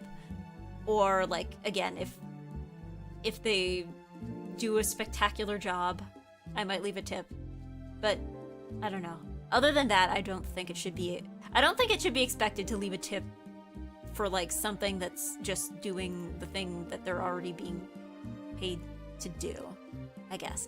I don't know. But I also know that, like, the situation is different in different places. So, like, maybe I'm saying this as somebody who is in Canada and is not... Because that's the other thing in the States that I find, like... I feel like I would... Like...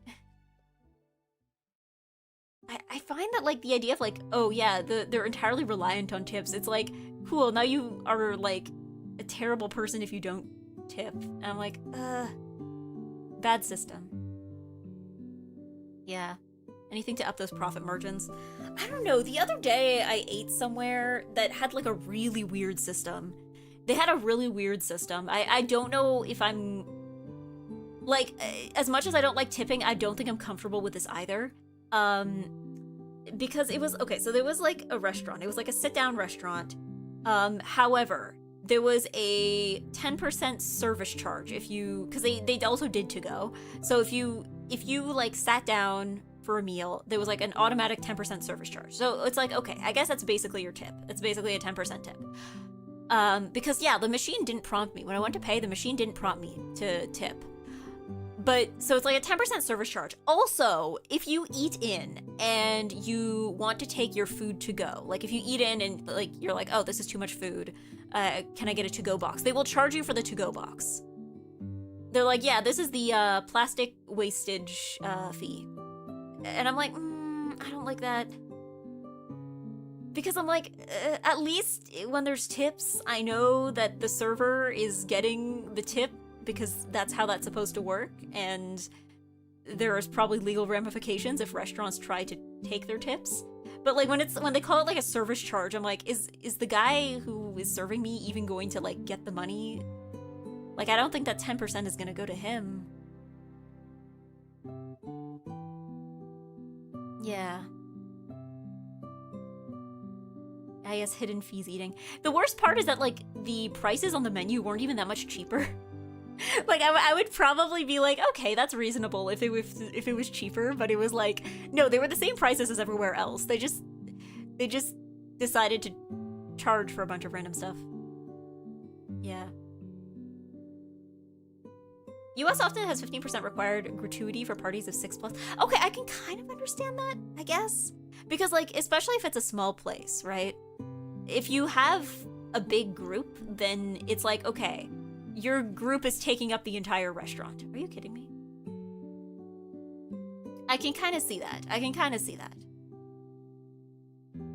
Like, we have that too in Canada for large groups. I think for a lot of places, large groups too, you have to like reserve ahead of time.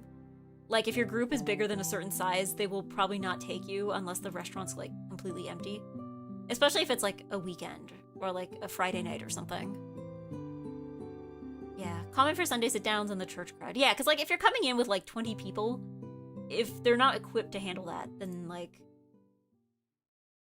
Yeah.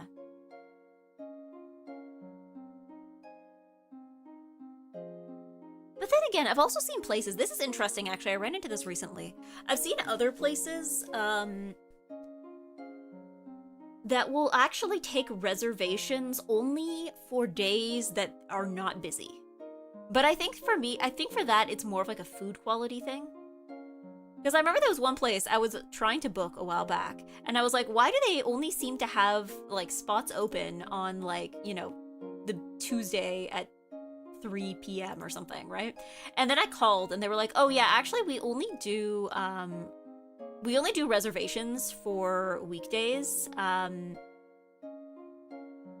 So yeah, it turns out they just like don't even do reservations for weekends, which kind of makes sense to me because I'm like, okay, they're a place that does mostly like desserts, and I don't know what the shelf life of their desserts is, but I'm thinking for the prices that they're charging, there's probably like a reasonable expectation of, you know, some degree of freshness. So what I'm thinking is probably the restaurant is small. It's like, yeah, it is pretty small, I guess. I think the idea is more that like, unless they know for sure that somebody is showing up, there might be certain things that they won't make just for the sake of not like wasting food. Because like, again, I'm not sure what the shelf life of their stuff is, so you don't want to like make too much stuff on a Tuesday when like people aren't really coming by, and then you have to like throw most of it out, right? Because like after, like, I guess depending on how fast it goes bad, right? So I'm like, okay, yeah, I guess that sort of makes sense. So like, yeah, if you make a reservation on like a slow day, then they'll be like, okay, yeah, we know you're coming, we will prepare accordingly. Whereas like if there's not really any reservations, then they won't make as much. There might be certain things they might not make.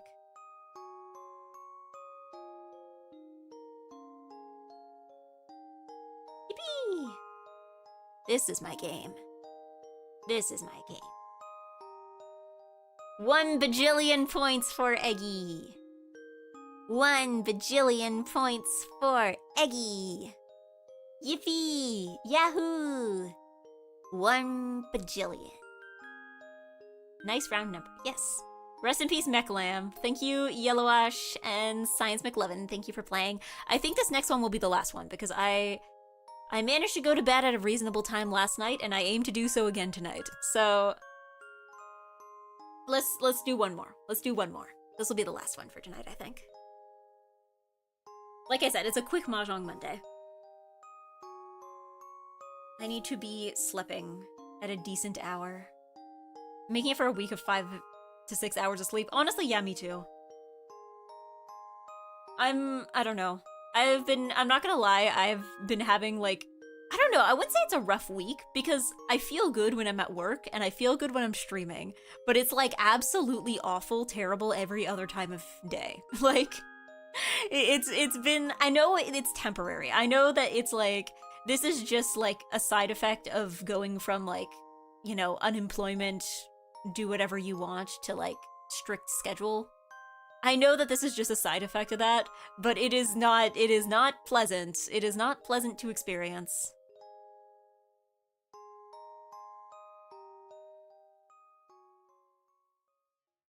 It's like, I don't know. Yeah. She's in her adjustment period. I know, it's one of those things where it's just like, it's not just being tired. It's like, I can only describe it as like, my mental health takes a dive when I am not doing anything. But unfortunately, there is going to be times of the day where I am not doing anything, right? Because like when I'm working, I'm like, yay, yeah, yippee, working. And then when I'm streaming, I'm like, yay, yeah, yippee, streaming. But then it's like, you know, inevitably I have to sit on the bus. I have to sit on the bus for a certain amount of time per day.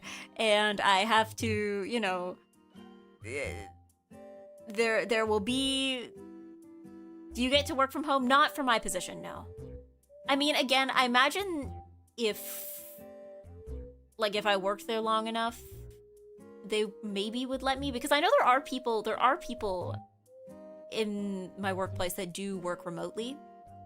So I imagine it wouldn't be impossible to set up, but I imagine like they want us in office because there is some responsibilities that we have that involve working with, you know, physical objects that you kind of need to be there in person to work with, you know? Because like that was the thing with like previous job, right? Because a lot of it was like, your job is to process mail, and it's like, okay, well, you can't really process mail. Like, there were definitely, at previous EGGY work, there were definitely responsibilities that we could have done from home, but there's also ones where it's like, no, in order to open mail, you kind of need to be in the room with the mail, right? In order to, you know, send out letters, you do need to, you know, be in the building with the printer, right? Like, there definitely were things we could have done remotely, but, like, not all of it. Not all of it. Yeah.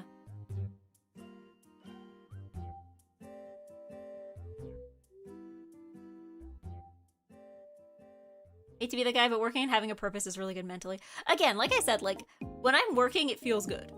It feels good to be working, and it feels good to be streaming. Unfortunately, I have to do things in my life other than working and streaming.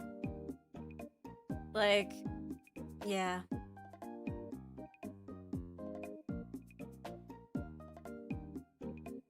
And I know, again, it's the transition period. It will get better, but EGGY the laundry. It's fine. I don't have any laundry in the wash right now. It's fine. I did it last night. I did laundry last night. We're good. We're good. I might do another load tomorrow. I don't know. Tomorrow, I guess I'll go to the gym if I have energy. Last week I said, oh, I'll go to the gym if I have energy, and then I didn't have energy, so I think this week I need to force myself to have the energy. Otherwise, I will just never exercise. You been making any lunch for work? Sort of. Nothing super structured. It's mostly been like a bunch of, like a loose collection of food that counts as lunch, right? Where it's like, okay, I have like veggies and dip, and I have some crackers, and I have like some fruit and some yogurt, and it's like, this is it's not even slop, because that would involve mixing it together, which I don't think is a good idea for a lot of this stuff. But it is like a collection of foods that nutritionally counts as lunch, right? Snack lunch is okay, I think. It's a healthy snacks. It's a bunch of healthy snacks. Yeah. I'm also fine. I need to move to get the energy. Counterintuitive metabolism. Yeah, noontime girl dinner. Girl lunch. Yeah, I don't know. I think it's mostly just like, I have to... Again, I'll get used to it. I'll get used to it. But I am falling in like the sad doom zone whenever I have like a free moment. Which again, I know this is temporary, but that doesn't make it any more pleasant to experience. Oh god. Lately I feel... And to be fair, this is kind of also on me, but I have this problem where like... So lately I've been trying to listen to, because like something I realized recently is like, when my grandpa was alive, or like, he would have CBC, like Canadian Broadcasting Corporation. He'd have CBC News playing like 24/7 in the house. That was just like the background noise. And then after he passed away, we kind of didn't have that. And then I realized recently, I'm like, maybe that's what's been missing from the house. I need to have CBC going. So I've been starting to do that, which on one hand, I feel like it does have the benefit of like, okay, I'm getting in the news in like a slightly less sensationalized way. So in that way, it is better. But I think the problem is that like, okay, so I set my alarm clock to FM radio so that it starts like, it has CBC News going whenever I wake up. The problem is that the time that I set my alarm for is like 6 a.m. and usually they do like world news on the hour. So the problem is that like every time I wake up, it's like the worst news possible. It's the worst news possible. This keeps happening. This keeps happening. I wake up and they'll be like, oh yes, there's another war happening. And that's like the first thing I hear in the morning.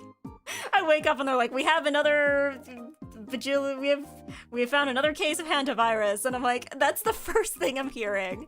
And I'm like, it's definitely better than the alternative of like waking myself up by like the light of my phone scrolling Twitter. It's definitely a healthier alternative to that, but it's probably not the best. But also, like, I'm like, okay, I turn it off after like a second because it is the alarm clock. But yeah.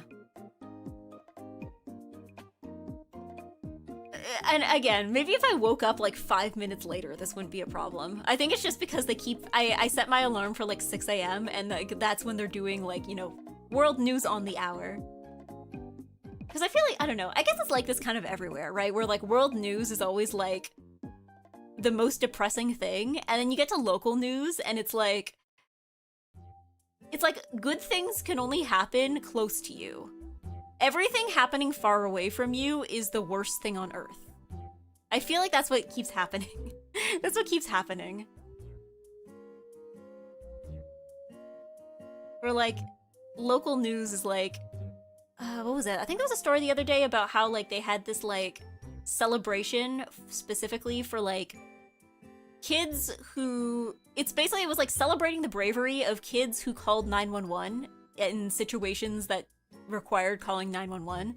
So kids who like saw a fire or like saw somebody like pass out, or like, you know, I think there was like somebody who's like their relative like had a heart attack or something and they called 911. So they had like a specific like celebration where they invited like 911 operators and like the kids who called 911, and they had like a little celebration of like the bravery of the children. I'm like, okay, that's nice news. Thank you for letting me know that.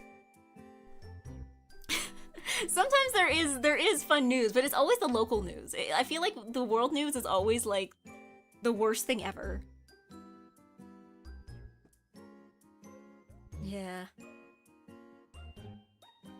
My parents speak of a time when the news just stopped at night. To be fair, things are happening in all time zones at all times, so you kind of got that to deal with now. Then in other news, doom and gloom.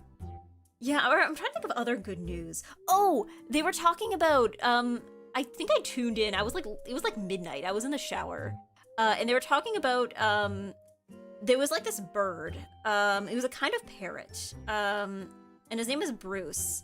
And apparently he has been, heavily researched, this one specific bird, because I can't remember if he like lost it in an accident or if he was like just born without it. But basically he was missing like a chunk of the top of his beak. And he, early on, apparently he became a subject of research because he figured out how to like hold like sticks or like rocks, in between like his tongue and his lower beak, which allowed him to do like, you know, like grooming and all the other things birds usually do with beaks. But also now apparently he is now like the dominant male out of his like flock in like the wildlife preservation place where he lives. Because he also figured out that by holding stuff in his mouth, he can also kind of use it as like a weapon. And the fact that like when he's holding it, it kind of like sticks out straight ahead, because apparently that kind of bird has like a kind of beak that kind of tilts downward. Apparently that actually kind of gives him a leg up in some kinds of combat. So I'm like, okay, that is interesting news. News about birds. Birds learning to use tools. Yeah. I guess that's not local news. I guess that's true. That was kind of local. That was kind of world news. I think the guy they were interviewing about it was from Spain, I think. I think it was a researcher from Spain, but I think he lived somewhere in the American continent. Yes, thank you, Zully, for finding, yes. New Zealand. Okay, yeah. No, but I think the researcher they were interviewing about it, I think he was from Spain. But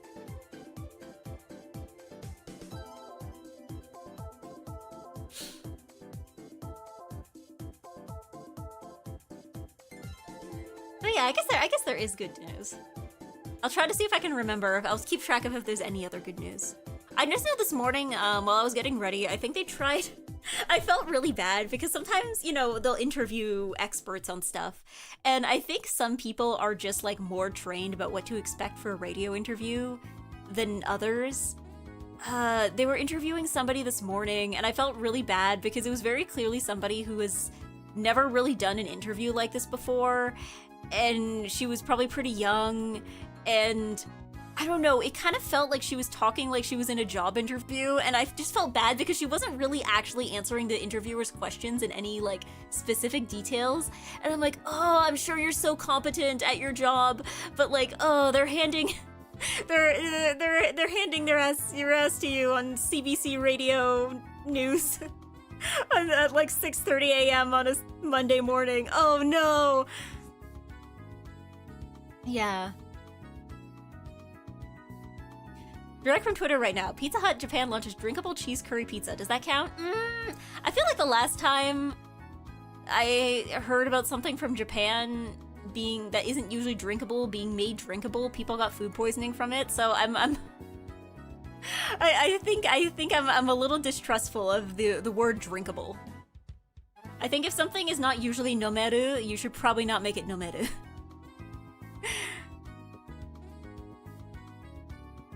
Because, like, I feel like they've tried to do this with, like, multiple other things. What makes it drinkable is probably just it has a lot of sauce. Because, like, the other ones, was it, like, the mapo tofu drink? No, because I remember, like, okay, a few years ago there was, like, nomeru mayonnaise. Like, there was, like, a mayonnaise drink, which apparently everybody bought for the novelty of it and nobody liked. Apparently everybody I know who tried it was like, this is the worst thing ever. There was also, I think, one place that did, like, nomeru hambagu, so it was, like, drinkable hamburg steak. That gave people food poisoning, if I remember correctly. Because it was just kind of, like, undercooked. But also, why would you want to drink your hamburg steak is the real question here. So yeah, I feel like I have a distrust of anything that is like, oh, we made this drinkable, because I'm like, why would you want to drink it?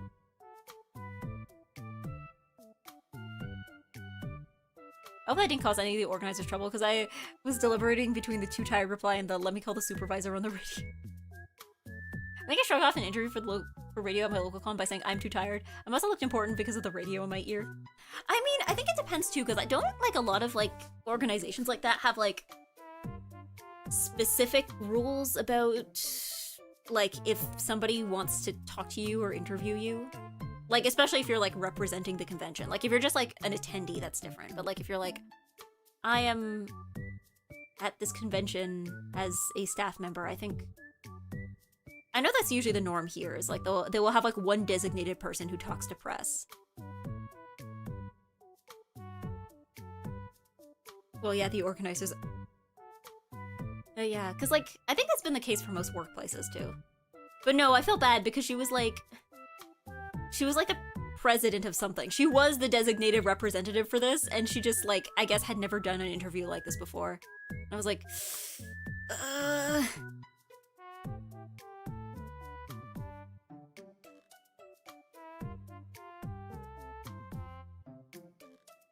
But yeah, oh, what's some other good news I heard about? Oh, the other day they were talking about,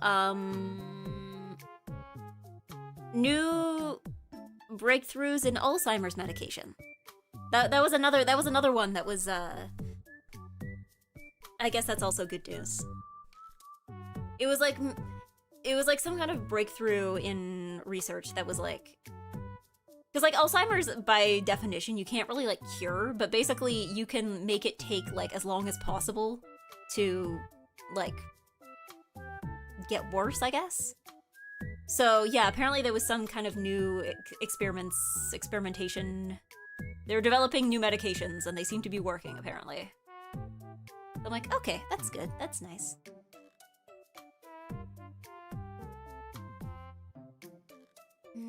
Any other good news I heard lately?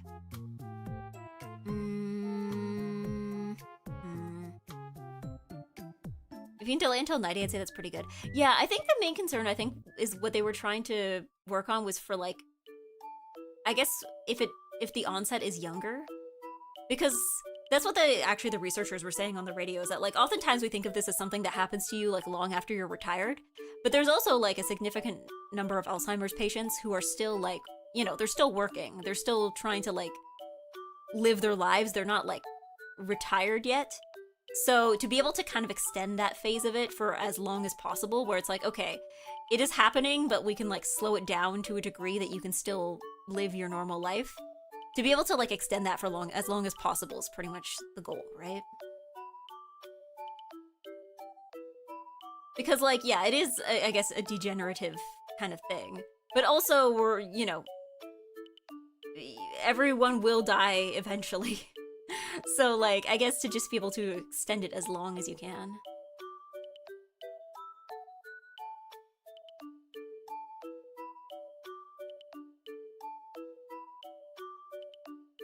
But, yeah, I'm like, okay, that's good.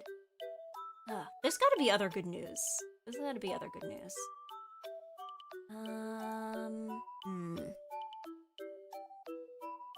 I think there was a news story about, people who watch live streams of migrating moose, which was surprisingly, I guess that was technically world news because the people they were interviewing, it was for like a live stream, I think in Europe, and all the people they were interviewing about it were from like Sweden or something. So I think surprisingly, despite the fact that this was like the most Canadian story that you could probably run on the CBC, it was not actually about Canada. I guess that was, I don't know, I guess moose are migrating. I don't know if that's good news or bad news. I think that's just like news. I guess I'm knowing more about sports.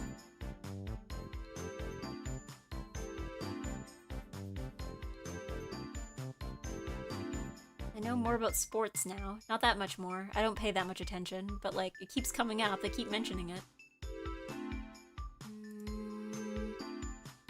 Surprisingly, despite being inherently Canadian topics, this was actually European. Yeah, it's like... You can't... I don't know, I guess... Well, maybe in Europe it's easier to set up live streams. Maybe it's easier to set up live streams since there's probably less of a distance the moose have to cross.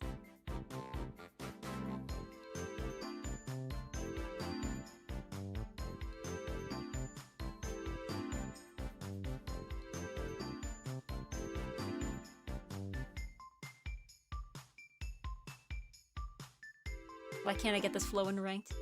That's what everybody asks themselves when they're playing friendlies.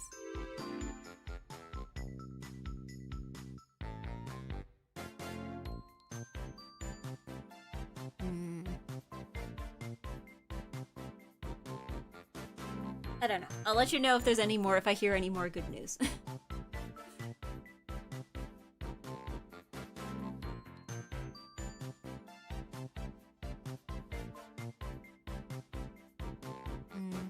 Although, okay, it's not really good news or bad news, but I remember the other day too, there was this one, newscaster. I think I was listening late at night. There was like one newscaster who was delivering like the hourly news, and he just had like this very, I don't think tone of voice is the right way to put it. I guess cadence maybe. It wasn't quite like, Number 15, Burger King foot lettuce. It wasn't quite all the way there, but it definitely felt in the vein. It was enough in the vein of that it kind of made me laugh because he was delivering like the same news as usual. Like it was just like normal news, but it was just like it was just delivered in the tone of voice where it's like, the President of the United States has announced that the peace treaty will be extended for another week. Like it was like it was just like that kind of tone of voice that I'm like, I can't be laughing because this is just like the same news that somebody else was delivering like an hour ago because not that much has happened between then and now, but yeah. Tomodachi Live custom voice too. Listening to like the me news here. Yeah. How good is Canadian mobile broadband in remote areas? I assume that plays a role. I don't know.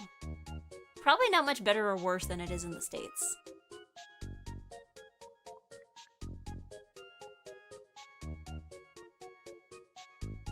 Yeah.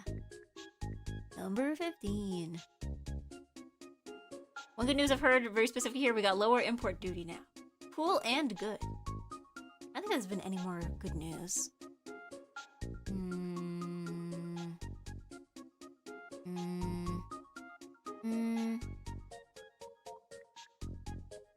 I'm sure there will be more good news. I mean, there will be lots of bad news, but I feel like there's gotta be something good, because all the events here happen in the summer, because that's the only time of year when it's actually warm enough to, like, run things with the reasonable expectation of good weather. So imagine I'll probably be hearing a lot more stories about, like, this festival or that event or something. I'm sure that will be more of a thing as we get into the summer. Do I have to recheat? Okay, you know what? There's only, like, 90. Okay.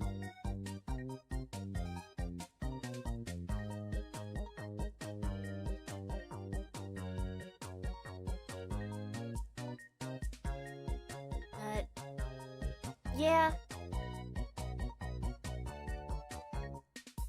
I don't know. That being said, I don't know. Listening to the news, it is probably better for me than going on Twitter.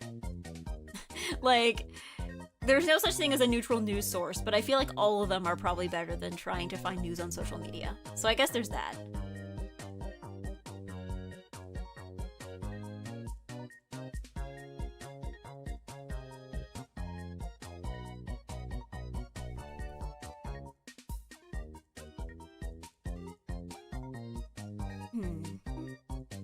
Yeah.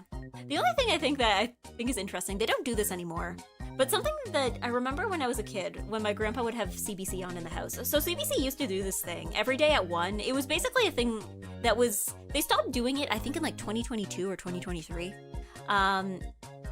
because they didn't really need to anymore.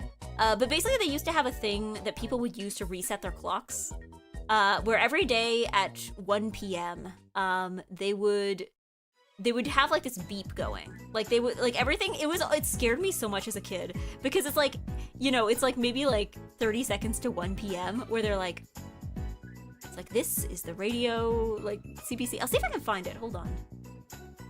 Give me a second, I can probably find it. And you guys can understand why this scared me as a kid too. Let me find it.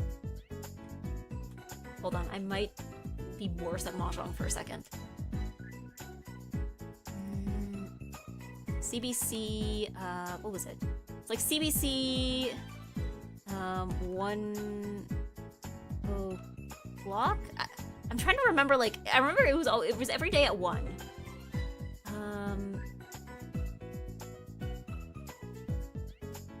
can't remember what they called it. It was like time signal. Time signal? Is that what they called it? Yes, here we go. Here we go. Is there one, like a sample one? There's probably a sample one. This thing went off like every day for like years and years. Let me see. Ah, here we go. Found one. Found one. Here we go.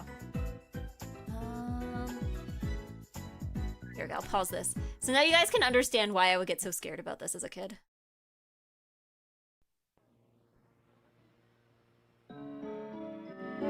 CBC Radio, Canada's public broadcaster. The National Research Council official time signal. The beginning of the long dash following 10 seconds of silence indicates exactly 12 noon Central Daylight Time for Saturday, June 17th, 1995.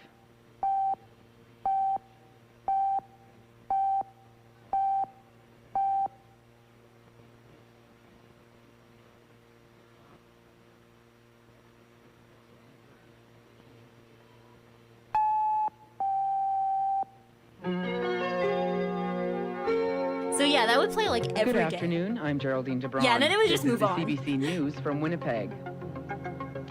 A 20-year-old Winnipeg man is dead after a traffic accident at the corner of McPhillip Street and Selkirk Avenue. Yeah, so yeah, that they would do that like, okay, back to Tomodachi Life. Hold on, that might blow out your ears. Hold on. So yeah, that would be like every day at like at 1 p.m. I think it was different in different time zones. But yeah, scary. Sounds dystopian. I mean, yeah, like that's the kind of thing that I think, you know, if you're gonna make like Canadian analog horror, I feel like I'm surprised that hasn't been like integrated in there yet. Also, Tomodachi music is off now. Oh, I think I said it too quiet. Whoops. Here we go. That should be better. A little higher. Yeah. The only time service is just a number you can call. Yeah, see, they stopped doing this one in, like, I think it was 2022, I think? Because it wasn't really necessary anymore, right? Like, in the olden times when you didn't really have another way to set your clocks, then it wouldn't work, like, it was what it was. But it's not really necessary nowadays, so they stopped doing it. But yeah, that used to go off, like, every day. It would scare me a lot as a kid.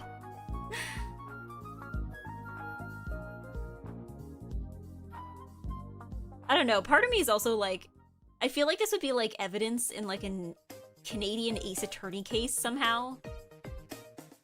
Like somehow you'd hear it in the background of something and then be like, this proves that the crime happened at 1 p.m.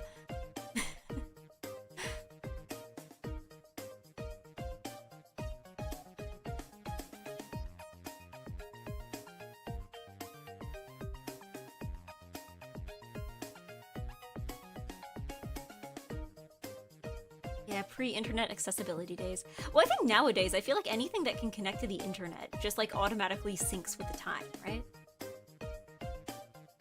Like, I feel like even my alarm clock is connected to the Wi-Fi, and it will like just automatically sync to whatever time the internet says that it is here.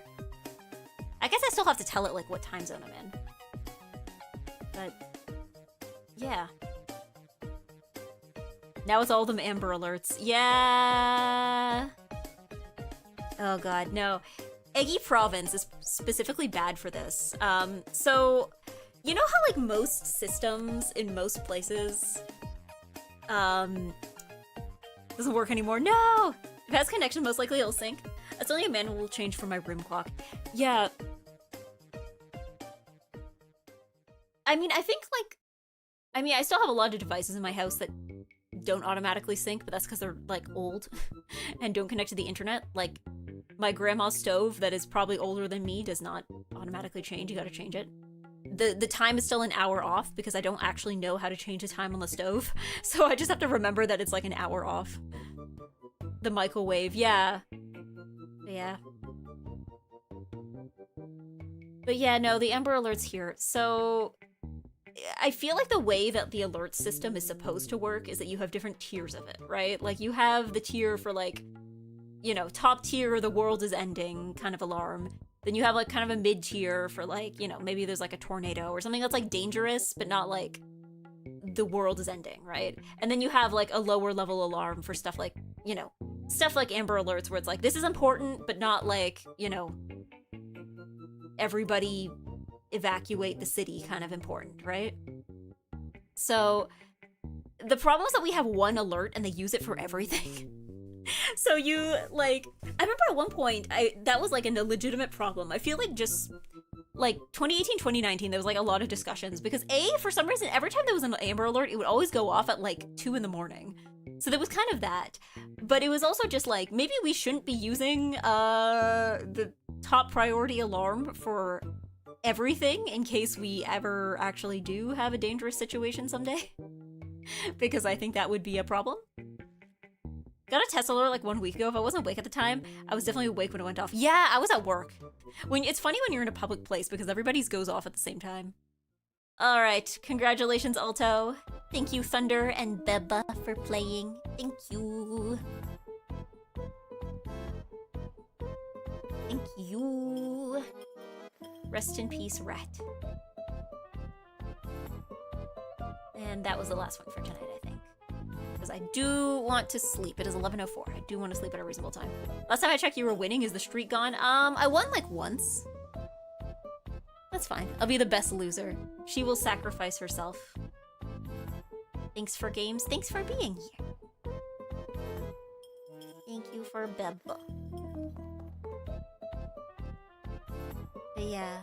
No, I think I won like once. I can live with that. I can live with that. I don't need to win every time.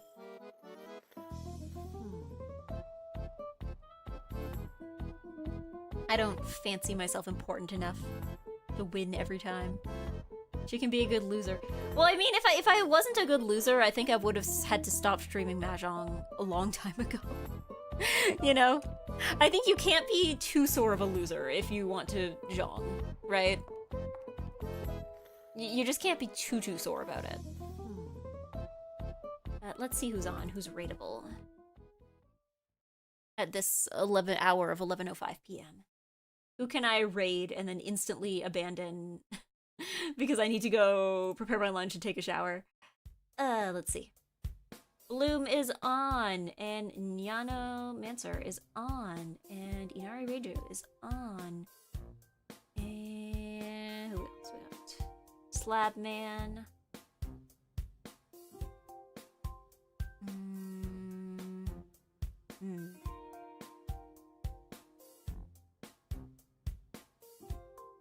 Let's see.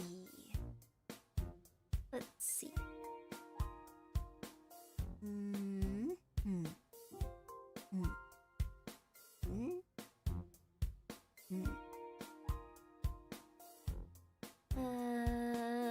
No one's zhonging tonight. I was like, sometimes I'm like, if I don't know who to raid, I try to raid into somebody who's like streaming something similar to what I'm streaming. We're like, no one's zhonging. No one's zhonging. I'm the only one zhonging on Monday.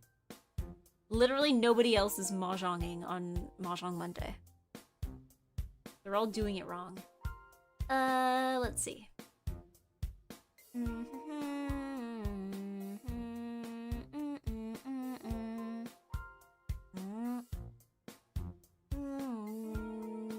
I guess we can raid corpse. We can raid corpse. We can raid corpse. Yeah, we'll raid corpse. That sounds okay for tonight. Let's set that up. Raid corpse underscore ch. There we go. And I think our raid message will be Eggy needs to go to sleep. And then if she asks, you can tell her that I am going to sleep, and that is why I am not here. I am raiding and running because I need to go to sleep. Thanks for stream. Thanks for being here. Wednesday I will. Oh goodness, we're further down to the countdown than I thought. I will be back Wednesday. We will Zelda. Hopefully, I will beat the game. If not, next week is my birthday, so I'm probably not then, but like, we will beat the game eventually. Hopefully next week, though. But thanks for stream from YouTube. Thank you for being here from Eggy. And I will show you my cool end card now, because I do need to go to sleep as soon as possible. Thank you, bye-bye. Au revoir. Bye-bye.